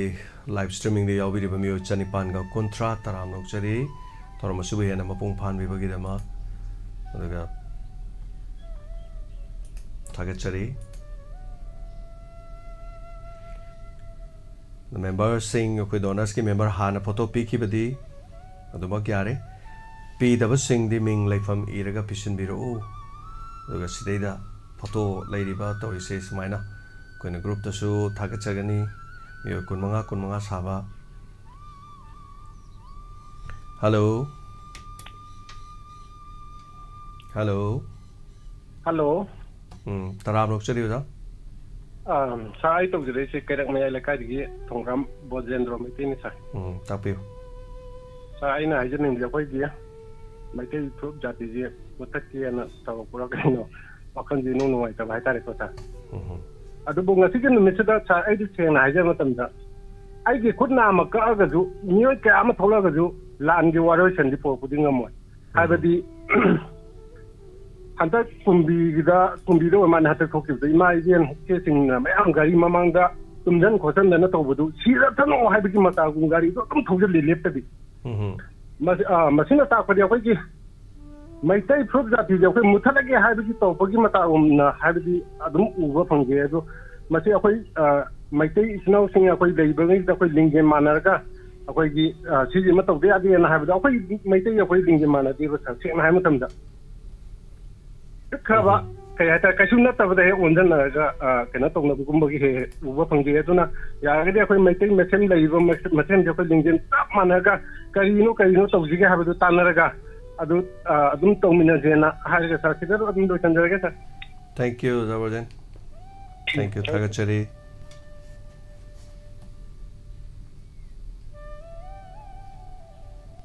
hello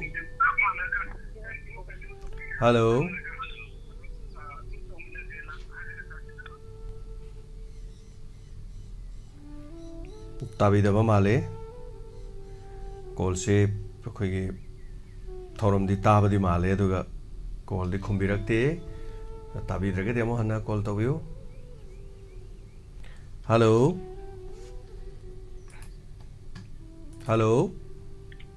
yamana now Shakespeare kai kom nazari rasak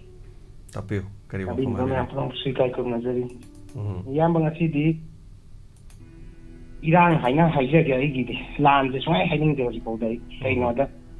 lan hai ba je lok phok pom lai da me lok phok pa ja ya ba nan lok su lao lok phok ta nai khoi na lan hai ba je ma sing pin je ta ba ni su ge ta ri thamoi doi mi nya bi lok so re do koi ngasi gi lusing bi ba kang bu na jo dum lan hai na house ta season na re ma si mu nu ai je ta ba hai ta koi lan bu di lan ne ai na lo bi ya ko do authority yaw da lan hai ta koi ya ba na lok phok tri hai ta do ngasi chahi ma phare irang lai gi da ba kaya gi gi mai ma kai lai da ba kaya hojik su dum kari thokani masung ta da khang ba ngam ji haisa yamna nuai je ta ba kana gum ba khara na amam ba gi numit haira su hainari mikap thok gi numit terrorism gi numit haining ba haira ga su apun ba gi kano di awama anata na ta minna ki numit tu ngasi ne hai ko yam ko yam nuai je te gi thamoi ta su ga makha ta rak para ngasi makki da niam ko la na su hena te te na su haina re ko ima tariet na koi tien da ba wa ba nuai ta ba kya ma thong thok gi hai ga tang la da koi seng la lai pham je gi ho la ga sam ko thok ta na la ni koi gi lai gi to hum thok ko to ta na amu sek mai bo ga sai kan na thau la cham la ki ba sai lai tu yeng u je hai ta re ju ma tien kang la bo ma thang chat la ga din to ga ho ra ba chom gi je mu chu chat to da yam na ning bu nu si yam ba kap pu kap ni hai ta koi seng na hai kan da si nuai ta ba irang ji kap ning ni hai ba khak na ta na ma khoi na bina bon chat to ma tam man thai na lai kha ja ba chat ni je maru ko ga loi hai khana re ba koi ni pi bi mai gen ji seng na ha Shakespeare maru koi do ayamana apuroi ba lei ta ba ngak tan hoi adu bhat podi ta ja do sat ba do lining gi mai na ko yes aduga ai marag am ta su ta chauge ko ngasi gi sti mapuroi ba lei ba ai ngak tan ni wa ba do masi gi difference hai tare ko tapiu hoi thama ta thok po je koi gi masan je dum hogdana kati hadi ta kan to ga lai hai ta de ima me am jing do ikai ba de ja am ta lei ke chagi kai ai ni chumba lambi du phanga ga di hai dana lu do ko phora ba ni hai jari ba ya ba ko mani aduna yamna si koi kai hai ni ning chu nu si ba adagi makhoi gi mathau na du su yamna kano ni hai ta thagat ni ngai ni amom da aduga tauri ba irang ji di yamba aikoi gi di ngarang han da gi su miyam na haine thongal da kai da mai than bi ona masa gi horen ngam ga da mam thanja ba du su yamna mot mana na phai taigum sung mi gi di beng lut tau da na celebration tau re hai ta hayeng da ngai re hai kan da lak tara manga hai khara amna kun hai ing bo jan beng lut ta khoi na ngam me ha du uthora khre hai ta re yam mai rak su ni ko lut ko tau je karwar hum tau ba yaw re ukrul da kai da do ai khoi gi sei da takni ba hai ni wa pham di sumai na ga tau ning mong da tau ba ya re ai khoi na ngam me hai ba do mo khoi di power su uthora ko ne ba si di noi na kai tau ngam be yeng mo hai ba gi mong da aduna makha tarak ba da so dum lut chaina khalling of moi Gandhi Avenue the like SBI bank to lut tawningam ne yo kan so idan tawningam ne ba makan tawra ini ada si hajara matungda handaki akoigi leiba ama chawkhat bajeida chawkhat pura ije mata masu sinmi dagi dum hawraga pulap yaumi nei ko yamba magi thawdang ji am chawi haitare aduga akoigi kai haini handakta su akoigi thagi leibakta scientist makaina lan ji hawjing amangda akoigi keno ma satellite ama thagat padu mai phajana pakhi haitare adu makha tara da hawji ko da kai doram no khangde do iso da kai da Prime Minister Narendra Modi chatlaga mayam punarubai harau ba kayam phongdui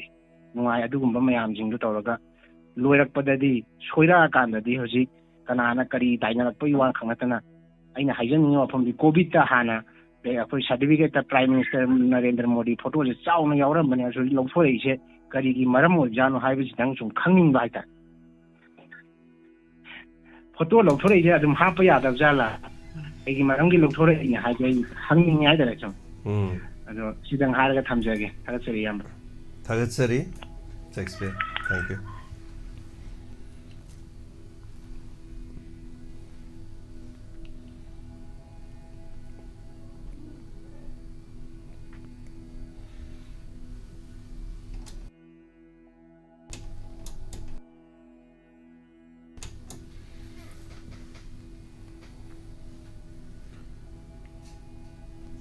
Hello. Hello. Mingalai fonga habiyo taram luksari. Oh. Ayar pugtagi name da. Oh, Pukning ni wa kanone pahong radio yam nungai na tayo na kontum tarok pa ne. Yam nungai zay yari pugtagi. Wahong radio yari pugtagi yam na lapan lam na 300 kilometer ani kak lap na laiba hai batare ni ko. Tapio kari wafam wahong radio taba sina taba to nungai program siam nungai tari nungai je koi nupa hoi ju kanun yam nungai na moi phone tau jor ta bai wan ne ko ta di dum phajana tabi ba ta di dum yam tai koi gi injector ta ai ga yam pung thawai yam yang tai ba hoi ai ke no ne sachin ka mani ne hoi ai ya pu yum pan ba thagatsai sawan jam sachin ka ma sam du khar ken bai sam tha ba khot pa tawri male sam tha ne tawri ai aha ba taw ya ko ne phone je ne nga sai sum taw busy sum lai ba hoi phone ka jikang chin mani hoi kana tawe akoi sum ta se sum haina bane wa sum kono to ne yo radio kono ge da diamond ne yo radio gi da wahong radio da Diamond TV da Diamond TV da ko na hano ma kono gi Rahul Gandhi lak pai do hoi ado koi nak cha me ko ne nang nei khang da ne ko ji sang ngau de da ko la thang da nang na le ra me da theng ba halak ko na han gi ra hoi Hare bhai ko na mu kana tang jara funny thagatsari ngai saruga bira thank you ngai na tabiu ko gi tarom sing soideng am da ba phaba yai phaba puno iminasi ko su tek tawra na wahong radio si sok chaba khara yam kana koi hona jari tawda ba thabak mayam wali anauba ko gi wahong radio santoro padagi anauba drama santok pungam jadri do drama ama loisela kadore amna yangna mayamna khusina jabo hona jage ko gi staff koi ahum yaw ya dar aisu yawi aisu mayam ba masajai oza bahindrogi khangdre chatkre haiba tangkak tugi lila dugi puthokpa ozat walli kemda laiba bem sar nahan pasam kapaga mu aingon da mu halle ya mera dunga si mu kapsa gi ne lo sa ando kun galogi haidi ngasi te haidi khwai de khoi pukning de nungai da numit oire ba faidi khoje lan telaga tahi ma phana khoje yum da hanjing phanglan leiram ni khallu bada yam nungai da da bada sa duga ꯑꯩꯈꯣꯏ ꯏꯆꯤꯟ ꯏꯅꯥꯎꯁꯤꯡ ꯂꯩꯈꯤꯗꯕꯁꯤꯡꯒꯤꯗꯃꯛꯇꯅꯤ ꯍꯥꯏꯅ ꯍꯩꯔꯥꯡ ꯃꯌꯥꯝ ꯇꯝꯕ ꯆꯠꯂꯦꯕ ꯑꯩꯈꯣꯏꯁꯦꯀꯣ ꯁꯒꯣꯜ ꯇꯣꯡꯕ ꯌꯨꯅꯤꯀꯦꯟꯒꯤ ꯃꯤꯒ ꯑꯗꯨꯒ ꯁꯒꯣꯜ ꯇꯣꯡꯕꯗ ꯂꯩꯕ ꯄ꯭ꯔꯖꯥ ꯃꯌꯥꯝꯁꯤꯒꯀꯣ ꯍꯥꯏꯗꯤ ꯏꯆꯤꯟ ꯏꯅꯥꯎꯁꯤꯡꯒꯤ ꯃꯈꯣꯏꯒꯤ ꯎꯔꯨꯕꯗ ꯊꯃꯣꯏꯁꯦ ꯌꯥꯝ ꯅꯨꯡꯉꯥꯏꯇꯕ ꯑꯗꯨꯒ ꯏꯃꯥ ꯇꯔꯦꯠꯅ ꯑꯃꯨꯛ ꯂꯨ ꯀꯣꯛꯀꯥꯟꯗ ꯅꯨꯄꯤ ꯑꯣꯏꯕꯒꯤ ꯀꯩꯅꯣꯁꯦ ꯌꯥꯝꯅ ꯏꯀꯥꯏꯅꯤꯡꯉꯥꯏꯁꯤꯗ ꯇꯧꯔꯀꯥꯟꯗ ꯑꯩꯈꯣꯏ ꯏꯔꯩꯕꯥꯛꯀꯤꯗꯃꯛꯇ ꯀꯠꯊꯣꯛꯄꯁꯤꯗ ꯁꯥꯔ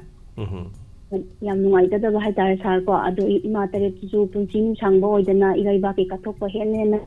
ꯉꯝꯕ ꯑꯣꯏꯁꯅꯨ ꯍꯥꯏꯅ ꯍꯥꯏꯖꯅꯤꯡꯉꯦ ꯑꯩꯅ ꯁꯥꯔ ꯁꯤ ꯈꯤꯇꯪ ꯍꯥꯏꯔꯗꯤ ꯁꯥꯔꯁꯦ ꯐꯪꯕꯁꯦ ꯌꯥꯝ ꯍꯔꯥꯎꯋꯦ ꯑꯩ ꯍꯧꯖꯤꯛ ꯊꯥꯒꯠꯆꯔꯤ ꯑꯗꯨꯕꯨ ꯌꯥꯝ ꯅꯨꯡꯉꯥꯏꯇꯕ ꯆꯍꯤ ꯑꯃ ꯌꯨꯝ ꯀꯩ ꯂꯩꯕ ꯐꯪꯂꯛꯇꯕ ꯆꯍꯤ ꯑꯃ ꯐꯥꯖꯤꯜꯂꯛꯄ ꯍꯥꯏꯇꯥꯔꯦ ꯑꯃꯔꯣꯝꯗꯗꯤ ꯑꯋꯥꯕꯅꯤ ꯍꯥꯏꯕ ꯇꯥꯏ ꯑꯃꯔꯣꯝꯗꯅ ꯑꯩꯈꯣꯏ ꯃꯌꯥꯝ ꯃꯤꯀꯞ ꯊꯣꯛꯄꯅꯤ ꯑꯗꯨꯒ ꯑꯃꯔꯣꯝꯗꯅ ꯅꯨꯃꯤꯠ ꯑꯁꯤꯒꯤ ꯍꯥꯏꯕ ꯇꯥꯔꯦ ꯅꯤꯡꯁꯤꯡꯂꯨꯕꯗ ꯊꯥꯒꯠꯆꯔꯤ ꯊꯧꯔꯝ ꯁꯔꯨꯛ ꯌꯥꯕꯤꯔꯛꯄ ꯁꯤꯒꯤꯗꯃꯛ ꯁꯥꯔ ꯌꯥꯝ ꯅꯨꯡꯉꯥꯏꯖꯔꯦ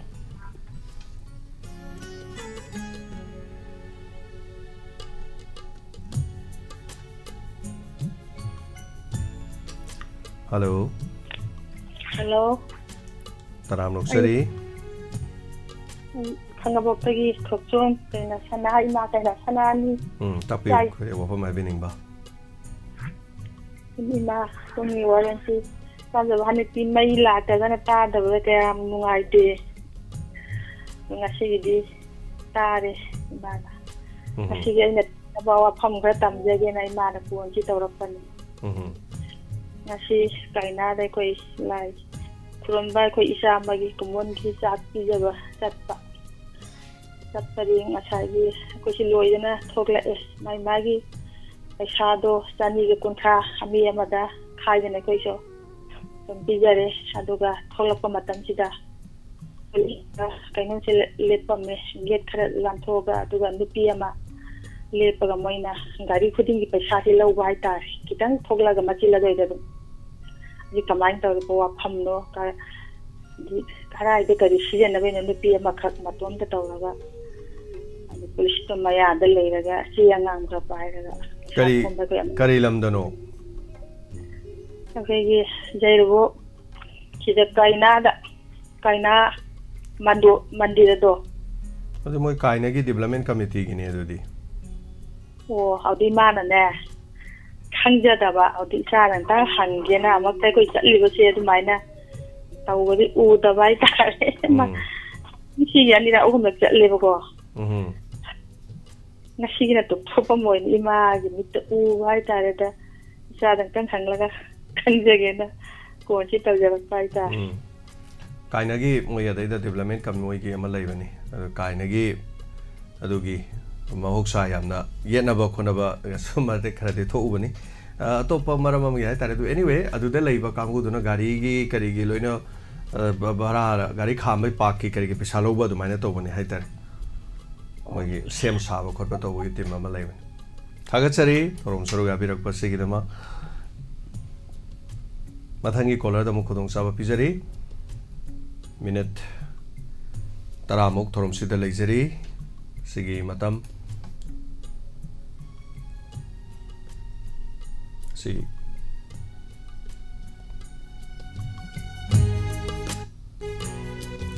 Sarugabiyo Pongdopiyo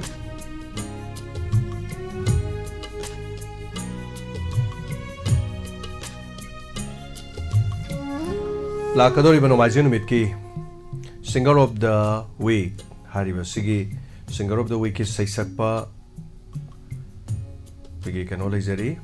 Kennedy Kumanamadi Bidyamani Wangkim Hariba Silizay Aribi Saising Amadi Anobi Saising Taba Panganabagidama Nuga Hariba Sigi Mayamda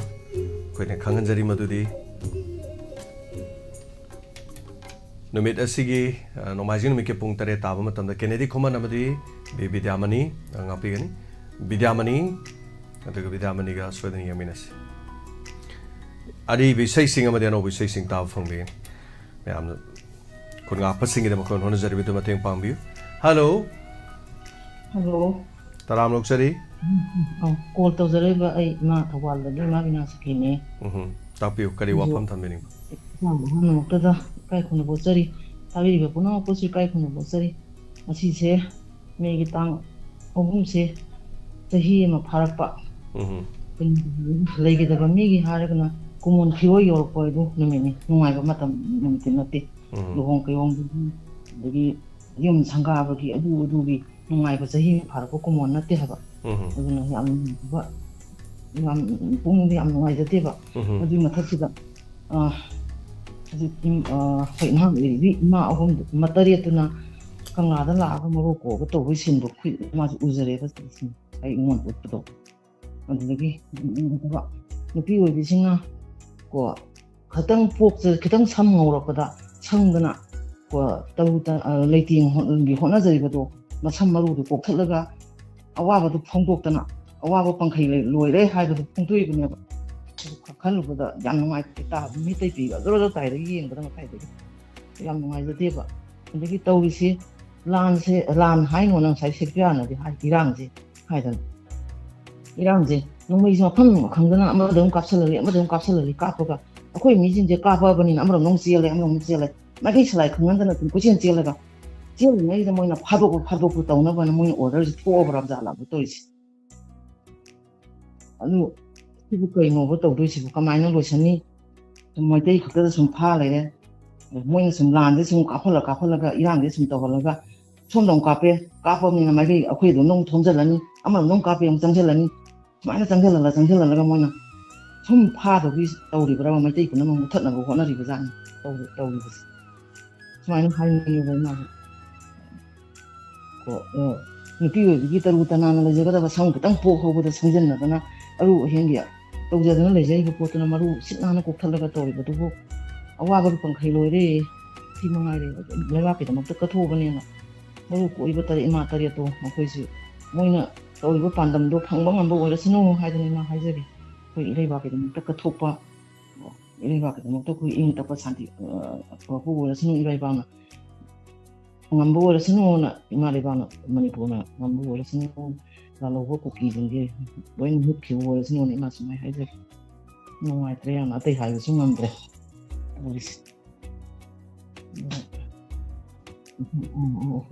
aduga aroibada ichagi inspector tayai ngasai tare asi yam nungai ga waroisin aduga ichana haibado inspector tayaina haibado mi jingje loin mai mai gi लेकिन जब हम खंग जाते ना my में ठोको सुचाई निकल गया मैं निकल गया तो कौन का हाल तो इस रूम में माय में सुन नुंगाई तो बनी ना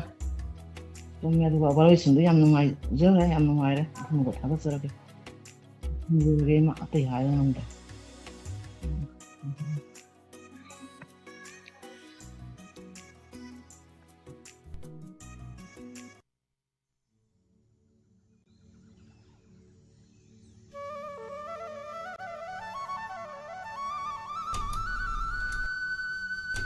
ꯀꯪꯍꯧꯗꯦ ꯃꯇꯝꯗ ꯑꯗꯨꯝ ꯍꯧꯈꯤꯕꯅꯤꯅ ꯃꯤꯅꯤꯠ ꯌꯥꯝꯗ꯭ꯔꯦ ꯊꯧꯔꯝꯁꯤꯒꯤ ꯂꯩꯖꯔꯤꯕꯁꯤꯗ ꯇꯦꯟꯇꯛꯅ ꯀꯣꯂꯔ ꯑꯃꯅꯤ ꯂꯧꯈꯠꯆꯕ ꯌꯥꯕꯒꯤ ꯇꯥꯟꯖꯥꯗꯨ ꯌꯦꯡꯖꯒꯦ ꯍꯜꯂꯣ ꯍꯜꯂꯣ ꯃꯤꯡꯒ ꯂꯩꯐꯝꯒ ꯇꯥꯛꯄꯤꯌꯨ ꯇꯥꯃꯣ ꯑꯩꯒꯤ ꯃꯈꯥ ꯂꯩꯀꯥꯏꯗ ꯐꯖꯕꯤ ꯐꯖꯕꯤ ꯀꯔꯤ ꯍꯥꯏꯕꯤꯅꯤꯡꯉꯤ ꯇꯥꯃꯣ ꯍꯟꯗꯛꯀꯤ ꯅꯣꯡꯂꯩ ꯅꯨꯡꯁꯤꯠꯇ ꯋꯥꯍꯣꯡ ꯔꯦꯗꯤꯑꯣꯁꯦ ꯑꯩꯈꯣꯏ ꯁꯣꯝ ꯁꯥꯏꯠꯇ ꯍꯨꯝꯇꯣꯛꯈ꯭ꯔꯕ ꯈꯪꯗ꯭ꯔꯦ ꯈꯔ ꯑꯃꯨꯛ ꯁꯦꯡꯗ꯭ꯔꯕ ꯇꯥꯃꯣ ꯍꯧꯖꯤꯛ ꯁꯦꯡꯗ꯭ꯔꯦ ꯌꯥꯗ꯭ꯔꯦ ꯌꯥꯝ ꯁꯦꯡꯉꯝꯃꯒ ꯑꯃꯨꯛ ꯁꯦꯡꯗ ꯑꯇꯣꯞꯄ ꯃꯐꯝꯗ ꯌꯥꯝ ꯁꯦꯡꯉꯦ ꯑꯃꯨꯛ ꯍꯥꯏ ꯀꯔꯤꯅꯣ ꯈꯪꯗꯦꯗ ꯑꯗꯣ ꯑꯗꯨꯝ ꯁꯦꯝꯖꯔꯛꯀꯦ ꯁꯣꯏꯗꯅ ꯈꯔ ꯑꯗꯨꯝ ꯁꯦꯝꯖꯔꯛꯀꯦ ꯍꯥꯏꯕꯤꯌꯨ ꯍꯥꯏꯕꯤꯌꯨ ꯍꯟꯗꯛ ꯅꯣꯡꯂꯩ ꯅꯨꯡꯁꯤꯠꯁꯦ ꯑꯩꯈꯣꯏ ꯁꯣꯝ ꯁꯥꯏꯠꯁꯦ ꯍꯨꯝꯇꯣꯛꯈ꯭ꯔ ꯃꯥꯜꯂꯦꯅ ꯈꯟꯕ ꯂꯦꯡꯗꯤ ꯃꯐꯝ ꯈꯔ ꯂꯦꯡꯉꯦ ꯑꯗꯣ ꯉꯔꯥꯡ ꯕꯤꯁꯦꯟꯄꯨꯔꯗ ꯃꯌꯦꯛ ꯌꯥꯝ ꯁꯦꯡꯉꯦꯅ ꯀꯣꯜ ꯇꯧꯕꯤꯔꯛꯑꯝꯃꯤ ꯑꯗꯣ ꯑꯁ ꯈꯪꯗ꯭ꯔꯦ ꯇꯧꯔꯤꯁꯦ ꯑꯗꯣ ꯑꯩꯈꯣꯏ ꯐꯤꯛꯁ ꯇꯧꯕ ꯉꯝꯗ꯭ꯔꯤ ꯅꯨꯡꯁꯤꯠꯁꯤ ꯀꯥꯒꯗꯧꯕꯁꯤꯡꯗꯨꯁꯨ ꯑꯃꯨꯛ ꯅꯣꯡ ꯅꯤꯅꯤ ꯂꯩꯔ ꯂꯥꯛꯀꯦ ꯇꯥꯃꯣ ꯃꯔꯤ ꯑꯩꯈꯣꯏ ꯊꯕꯛ ꯈꯔ ꯆꯤꯜꯂꯦꯅ ꯇꯋꯥꯔ ꯀꯥꯕ ꯃꯤꯅꯦꯅ ꯀꯥꯗ꯭ꯔꯗꯤ ꯑꯩꯈꯣꯏꯅ ꯀꯥꯕ ꯉꯝꯗꯕ ꯍꯥꯏꯇꯥꯔꯦ ꯌꯥꯝ ꯋꯥꯡꯕꯅꯤꯅꯀꯣ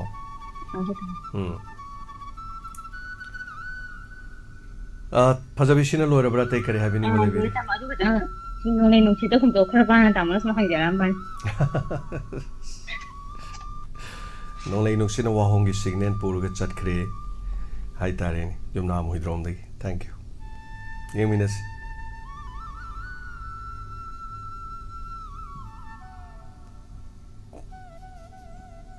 ꯋꯥꯍꯦꯡꯕꯝ ꯁꯤꯃꯤꯂꯥ ꯍꯥꯏꯕ ꯑꯣꯏꯔ ꯃꯥꯜꯂꯦ ꯑꯦꯀꯥꯎꯟꯁꯦ ꯀꯣꯂꯦꯟ ꯑꯣꯄꯤꯅꯦꯜ ꯊꯥꯕꯁꯨ ꯌꯥꯎꯋꯦ ꯑꯗꯣ ꯂꯨꯄꯥ 500 ꯀꯥꯞꯄꯤꯔꯤꯁꯦ ꯀꯔꯤ ꯁꯤꯖꯤꯟꯅꯗꯣꯏꯅꯣ ꯇꯥꯛꯄꯤꯔꯗꯤ ꯌꯥꯝ ꯅꯨꯡꯉꯥꯏꯅꯤ ꯑꯗꯨꯒ ꯁ꯭ꯀ꯭ꯔꯤꯟ ꯁꯣꯠꯇ ꯄꯩꯁꯥ ꯀꯥꯞꯄꯒꯤ ꯊꯥꯕꯤꯈꯤꯕ ꯑꯣꯖꯥ ꯁꯨꯆꯥꯟ ꯇ꯭ꯔꯥꯏ ꯇꯧꯕꯤꯔꯝꯕ ꯃꯥꯜꯂꯦ ꯂꯨꯄꯥ ꯑꯃ ꯂꯥꯛꯄꯤꯔꯝꯃꯤ ꯂꯥꯡꯕꯝ ꯁꯨꯔꯆꯥꯟ ꯍꯜꯂꯣ ꯁꯥꯔ ꯑꯍꯥꯟꯕꯗ ꯁꯥꯔꯕꯨ ꯏꯀꯥꯏ ꯈꯨꯝꯅꯖꯔꯤ ꯏꯀꯥꯏ ꯈꯨꯝꯅꯖꯔꯤ ꯇꯔꯥꯃꯨꯛ ꯆꯠꯔꯤ madam ꯃꯦꯅꯥꯎ wabagai kadajitagi tapiu kari wafam habiningi ayo ngasiji phone tahudra ka yam nungairaroi dana tawjara ine ngasigi numisi aikoigi Manipur gi akoina khangapodagi yamna shinga yamna aikoigi thamoi kai gi banumira do ngasigi numira sida amu chahi oire ngasigi numise aduna aina hajaning libadi aikoji hujisi karamaina laigadoino haibaji mayamna jo adum hangduna ni ninda tawduna lairabani aduna nasai mutangida jo ai haibam jo khangdre yamna nungaitabado adum poya aduga sargi ngasi oiragleiba phibam nasigi wari mayam tabata jo hogi thamoji da puba ngamdaba yamna nungsiba haurokam laidana khoi diamond tv jina karamana haroki haibagi matang tisuna hongna nanchingaga aduki mati yamna nungsiba jo poe asigi lu muchi adum ina aduga ngasigi hogi ima tarianaga o hiba phiram tawribadu ubada khodi haipatang yengubada khangaude thamoji da thuklabu pharu kami tai pita na ta khiba ko de pumna maksa dum ta da yawra moyana ina hajani ado sa da dum laisalage aiju kana tawjara ro agachane me now ngasigi se koina mayam no budi ima haibai wani ko ima ne am haibani yam nahani naha ngaktani medam me now yi chahi de pangana na da medam me now de kitang han magum ko ai photo je screen no chari sini yam han oi bam tanate yam naha sing ngaktani aduga asigi yaubiri basing se number 1 sida masu leire ani subagi leire ahum subagi mari subagi leire aduga manga subagi si leire taruk subagi tare subagi aduna amna ima haina kuna hoi nupi si ima sakloni ko aduna ima tare ana bodi hairabani adu yam hanoi banati second tobong bana ha ting ting na launa masa tik tik launa bangaktani adu wabagi pan khai leitre ponomaksing se sahi ma phajela ba phawda haidena amabore khoi pen da thagachari thank you so much se thom sorga ba pasige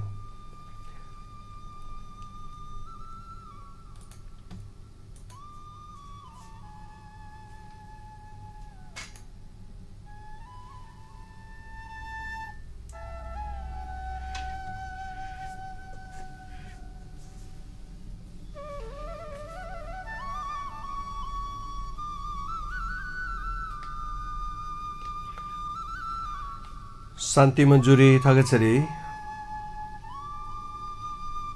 Lupa lising chani na donor gi lupa chani pa na khunga pagi na pibirakpa Premila Wangoi digi lupa chama kapirakpa Waikom Somorendro lupa lising amaga chatret sina pagi donor gi pesa hai betare lupa lising amaga chani aduga lupa chamga na foundation degi na tapire foundation degi pesa ji khai badi leitre do Osa Somendro lupa chamga de hana pibire masigi dum to su thaga chai osa Somendro lakliba jun gi tang kun ga mari se foundation de haibadi donors ki foundation de donors ki kamaina hodo ki ge na haibadi ki foundation de haibatare ni ko ngasigi se pibirakpa atam loige dore atam se yam pangsang sangdre do ko ye Dr. Gilbert ki miss call ma tarame Dr. Charles Lorga tentang haibi bagi dum ya kini amuktang ga to biradi so in nangin khale ina somda mateng pangba pathok sering edu uhodre matam budi am leitre only minute ohum mukta budi ngare aduma hayeng haibi ragadra ngasi haibi ragadra khangembam vidya sir aigi de kappa ya de na takpire tagachari khunga pasingi akhoi mateng akhoi tawjagadori khunga pagi mateng se akhoi hantaki pangthok chagadori ba isai nuai se sigi matung da khoi amuk kari kari to ya bage du yengjege sel su khara lem na ba yam hona jabani aduna sadi ham tha badi na tabani na haita adu ai silo raga ngasi thorm chelo video ong thaga charake video se thamoi je sok pa haita isaji thanda pran je prok prok sak pa haita ni ko thanda pran je sak pa haita sai si thanda sak primi on da sak jab na te ko ai thanda sum sak jab kari gi sai no na haidi kari gi no nang na thanda pran je prok sai jo haira gi si jo dum nok ning ni ꯑꯩꯈꯣꯏ ꯍꯧꯖꯤꯛꯁꯤ ꯂꯥꯟ ꯃꯅꯨꯡꯅꯦꯁꯦ ꯑꯩ ꯑꯗꯨꯝ ꯍꯥꯏꯖꯔꯦ ꯍꯣꯏ ꯑꯩꯈꯣꯏ Shakespeare ꯍꯣꯏꯅ ꯂꯥꯟ ꯂꯥꯎꯊꯣꯛꯑꯦ ꯂꯥꯎꯊꯣꯛꯇꯦ ꯑꯗꯨ ꯇꯧꯏ ꯇꯧꯗꯦ ꯍꯥꯏ ꯑꯗꯨ ꯑꯩ ꯑꯗꯣꯝꯗ ꯀꯩꯁꯨ ꯈꯟꯗꯦ ꯂꯥꯟ ꯑꯁꯤ ꯀꯗꯥꯏꯕꯨ ꯀꯧꯒꯦ ꯂꯥꯟ ꯑꯁꯤ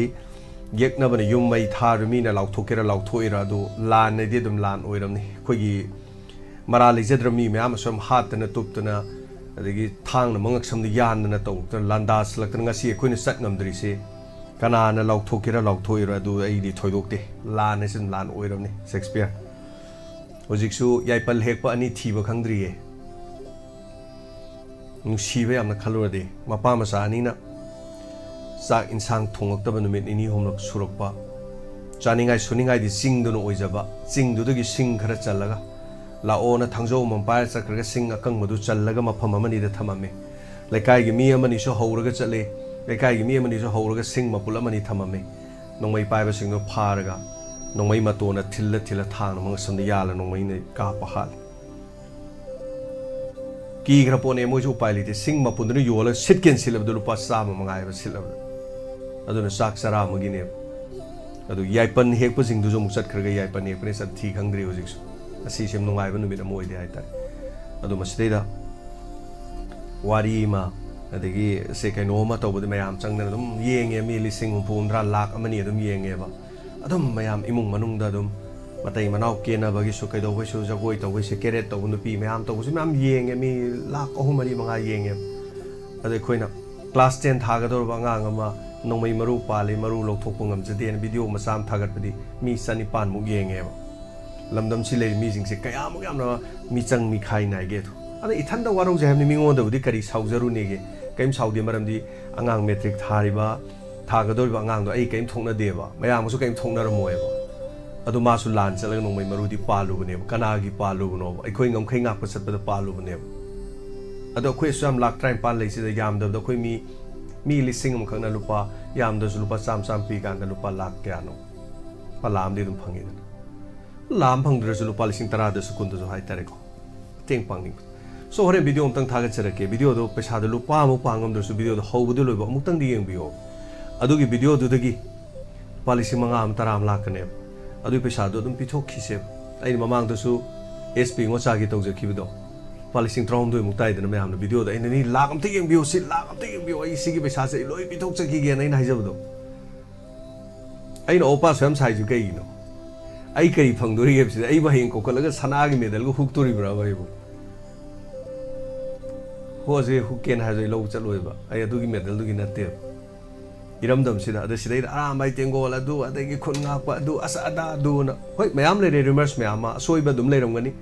ꯑꯁꯣꯏꯕꯗꯨ ꯑꯗꯨꯝ ꯆꯨꯝꯊꯣꯛꯑꯀꯥꯟꯗ ꯑꯐꯕ ꯑꯃ ꯑꯗꯨꯝ ꯂꯥꯛꯄꯗꯤ ꯑꯗꯨꯝ ꯌꯥꯏꯑꯕ ꯑꯗ ꯍꯟꯗꯛꯁꯤ ꯏꯅꯥꯎ ꯑꯃꯃꯨꯛ ꯊꯦꯡꯅꯔꯦ ꯀꯣꯡꯈꯥꯝꯗꯒꯤ ꯀꯣꯡꯈꯥꯝ ꯇꯣꯟꯗꯣꯟꯕ ꯃꯆꯤꯟ ꯃꯅꯥꯎ 6ꯀꯤ ꯃꯅꯨꯡꯗ ꯃꯥꯅ ꯅꯨꯄꯥ 5 ꯁꯨꯕꯅꯤ ꯃꯊꯟ ꯄꯣꯛꯏ ꯑꯣꯇꯣ ꯊꯧꯔ ꯍꯤꯡꯕꯅꯦ ꯅꯣꯡꯃꯩ ꯄꯥꯜꯂꯦ ꯃꯥꯏ ꯐꯩꯒꯟꯗ ꯄꯥꯜꯂꯦ ꯂꯦꯡꯖꯨꯝꯗ ꯄꯥꯜꯂꯦ ꯅꯣꯡꯃꯩ ꯀꯥꯞꯅꯔꯤꯅꯦ ꯑꯗꯩꯗ ꯃꯥꯏ ꯃꯔꯨꯒꯥꯏꯗꯣ ꯂꯣꯏꯊꯣꯛꯈꯤꯗꯅ ꯃꯥꯅ ꯎꯞꯄ ꯁꯤꯜꯂ ꯃꯥꯏ ꯍꯣꯔꯦꯟ ꯋꯥꯔꯤ ꯂꯤꯕꯗꯣ ꯑꯩ ꯊꯥꯖꯔꯛꯀꯦ ꯑꯩ ꯁꯦꯝꯖꯔꯤꯕ ꯚꯤꯗꯤꯑꯣꯗꯣ ꯍꯣꯔꯦꯟ ꯉꯥꯏꯍꯥꯛ ꯂꯩꯔ ꯂꯣꯏꯔꯅꯤ ꯑꯗꯣ ꯑꯇꯇꯥꯏ ꯇꯥ ꯂꯩꯅ ꯃꯤ ꯈꯔ ꯂꯩꯀꯥꯏꯒꯤ ꯈꯔ ꯑꯗꯨꯝ ꯃꯤ ꯃꯇꯦꯡ ꯄꯥꯡꯕꯤꯔꯝꯃꯤ ꯑꯗꯨꯝ ꯄꯥꯡꯈꯤꯗ꯭ꯔꯦꯕ ꯑꯗꯣ ꯑꯩꯅ ꯍꯥꯏꯖꯒꯗꯕꯗꯤ ꯃꯣꯏꯒꯤ ꯏꯃꯨꯡ ꯃꯅꯨꯡꯒꯤ GPay ꯃꯈꯥꯗ ꯊꯥꯖꯒꯦ ꯂꯨꯄꯥ 10ꯇꯪꯁꯨ ꯀꯥꯞꯄꯤꯒꯣ ꯂꯨꯄꯥ 10ꯗꯣ ꯀꯥꯞꯀꯥꯟꯗ ꯑꯩꯈꯣꯏ ꯂꯥꯛ ꯑꯃ ꯀꯥꯞ ꯇꯥꯔꯒꯗꯤ ꯂꯥꯛ 10ꯅꯦꯕ ꯑꯗꯣ ꯌꯥꯝꯃꯤꯗꯅꯀꯣ ꯂꯨꯄꯥ 10 ꯀꯥꯞꯄꯗ ꯂꯥꯛ ꯑꯃꯈꯛꯅ ꯀꯥꯞꯄꯗ ꯂꯥꯛ 53ꯗꯤ ꯂꯩꯅꯦꯕ ꯑꯗꯣ ꯌꯥꯝ ꯇꯧꯗ꯭ꯔꯁꯨ ꯁꯤ ꯃꯤꯒꯤ ꯏꯁꯩ ꯑꯃꯗꯗꯤ ꯂꯥꯛ 3-4ꯗꯤ ꯑꯗꯨꯝ ꯌꯦꯡꯉꯦꯕ ꯂꯨꯄꯥ ꯑꯃ ꯇꯧꯔꯁꯨ ꯀꯥꯞꯄꯗꯤ ꯑꯩꯈꯣই ꯂꯥꯛ ꯑꯃꯅꯦ ꯍꯥꯏꯖꯔꯤꯕ ꯏꯃꯨꯡꯗ ꯍꯧꯖꯤꯛ ꯑꯣꯇꯣꯁꯨ ꯊꯧꯕꯤꯅꯤꯡꯉꯥꯏ ꯂꯩꯇ꯭ꯔꯦ ꯐꯃꯨꯡꯗꯩ ꯍꯧꯒꯠꯄꯁꯨ ꯉꯝꯗ꯭ꯔꯦ ꯃꯆꯥ 2ꯁꯨ ꯂꯩꯔꯦ ꯁꯨꯕ ꯅꯣꯝꯕꯁꯨ ꯉꯝꯗ꯭ꯔꯦ ꯍꯤꯗꯥꯛ ꯒꯨꯂꯤ ꯂꯩꯕ ꯉꯝꯗ꯭ꯔꯦꯕ ꯃꯈꯣꯏꯒꯨꯝꯕ ꯃꯌꯥꯝ ꯂꯩꯌꯦꯕꯀꯣ ꯍꯣꯏ ꯌꯦꯡꯒꯗꯧꯅꯦ ꯑꯇꯩ ꯁꯔꯀꯥꯔꯅ ꯀꯩꯅ ꯌꯦꯡꯗꯧꯅꯤ ꯑꯗꯨ ꯃꯣꯏꯅ ꯌꯦꯡꯗ꯭ꯔꯦꯅ ꯑꯩꯈꯣই ꯁꯨꯝ ꯌꯦꯡ ꯂꯩꯔꯁꯤꯔꯥ ꯑꯗꯨ ꯑꯣꯏꯔꯒꯗꯤ ꯑꯗꯣꯝꯒꯤ ꯊꯃꯣꯏꯗ ꯄꯨꯛꯅꯤꯡꯗ ꯐꯥꯎꯕꯤꯔꯛꯄ ꯂꯩꯔꯒꯗꯤ ꯏꯃꯨꯡ ꯃꯅꯨꯡꯗ GPayꯗ ꯑꯗꯨꯝ ꯀꯥꯞꯄꯤꯈꯣ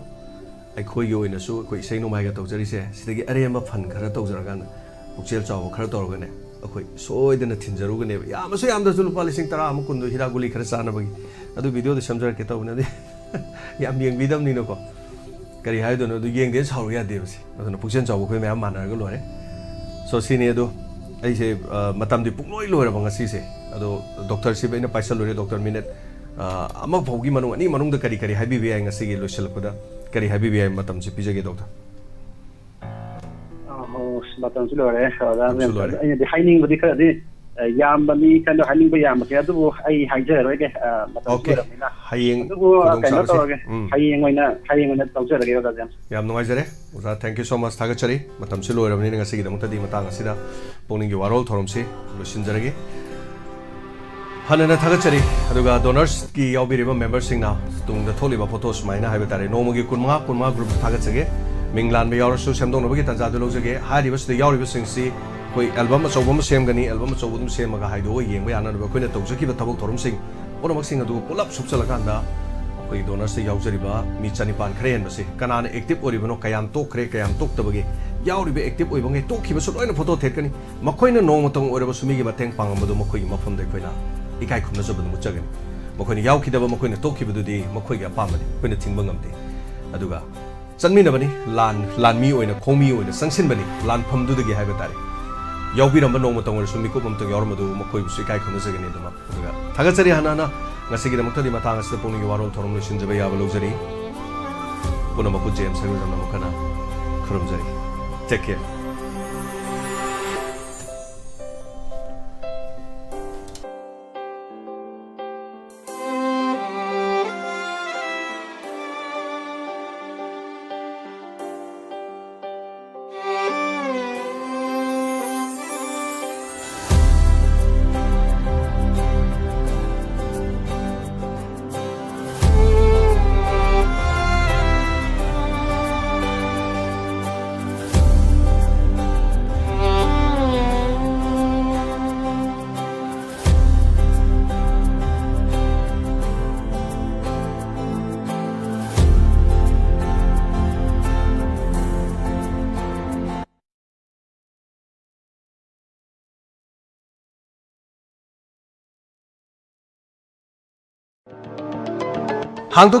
ꯍꯥꯡꯗꯣꯛꯆꯔꯦ ꯑꯥꯏꯁꯦꯛ ꯊꯧꯕꯥꯜꯅ ꯏꯟꯈꯠꯂꯛꯂꯤꯕ ꯅꯍꯥꯔꯣꯜꯁꯤꯡꯒꯤꯗꯃꯛ ꯑꯃꯗꯤ ꯃꯍꯩꯔꯣꯏꯁꯤꯡꯒꯤꯗꯃꯛ ꯑꯥꯏꯁꯦꯛ skill knowledge provider centre Thoubal Okram ꯋꯥꯡꯃ ꯇꯥꯕ ꯊꯧꯕꯥꯜ ꯑꯥꯏꯁꯦꯛ ꯊꯧꯕꯥꯜꯅ ꯉꯁꯤ ꯃꯅꯤꯄꯨꯔꯒꯤ ꯃꯥꯌꯣꯛꯅꯔꯤꯕ ꯁꯤꯆꯨꯋꯦꯁꯟ ꯑꯁꯤꯗ ꯌꯦꯡꯂꯒ ꯃꯁꯥꯅ ꯃꯁꯥꯒꯤ ꯊꯕꯛ ꯄꯤꯖꯅꯕꯒꯤ ꯄꯥꯟꯗꯝꯗ ꯑꯥꯏꯁꯦꯛ NSDCꯅ ꯁꯔꯇꯤꯐꯥꯏꯗ ꯇꯧꯒꯗꯕ ꯁ꯭ꯀꯤꯜ ꯇ꯭ꯔꯦꯅꯤꯡꯒꯤ ꯈꯨꯗꯣꯡꯆꯥꯕ ꯄꯤꯖꯔꯤ ꯀꯣꯔꯁꯁꯤꯡ ꯑꯗꯨꯗꯤ ꯑꯍꯥꯟꯕꯗ certificate course in computer concept CCC ꯑꯅꯤꯁꯨꯕꯗ certificate course in accounting with Tally ꯑꯃꯗꯤ ꯅꯨꯄꯤ ꯃꯆꯥꯁꯤꯡ ꯍꯥꯎꯁꯋꯥꯏꯐꯁꯤꯡ ꯑꯃꯗꯤ ꯇ꯭ꯔꯥꯟꯁꯖꯦꯟꯗꯔꯁꯤꯡꯒꯤꯗꯃꯛꯇ certificate course in Basic of Beauty, Hairdresser and Bridal Makeup. Makeup course asi introductory offer oina training fee lawjaroi. Loinana matakta panjariba course ahumak asi orphan amadi relief camp da leiriba mahiroi singi oina kariguma fee amatta lawdana lemna training pizagani. Form issue amadi submission tawbagi aroiba numit chaliba sahi asigi April gi tang kunga manga English singani kunga mari. Course haugadaba numit April gi tang kunga mapan English singani kunga mari. Akupa marul gi dama contact tabiyu Isaac Thoban opposite New Era Higher Secondary School Thoban. Mobile number 700-5356-020 amukana 700-5356-020. Adom tonga tongan ba computer gi course kaya marom di tamba irailai. Adubu luri badi mahiso hiba amadi asengba certificate pai badu. Maram asina khudong chabasi lobiho. Khanghan zariba akoizam Biswajit Center Manager Isaac Thoban. Hangdokchare Ayush Healing Point Armani Building Pakhang Lapam Pareng Kaksing Khunyai Lekai Mafam asida Ayush ki laing bagi khudong chaba phangbiragani loinana makhal khudimaki therapy tobagi khudong chaba su phangbigani therapy makhal sing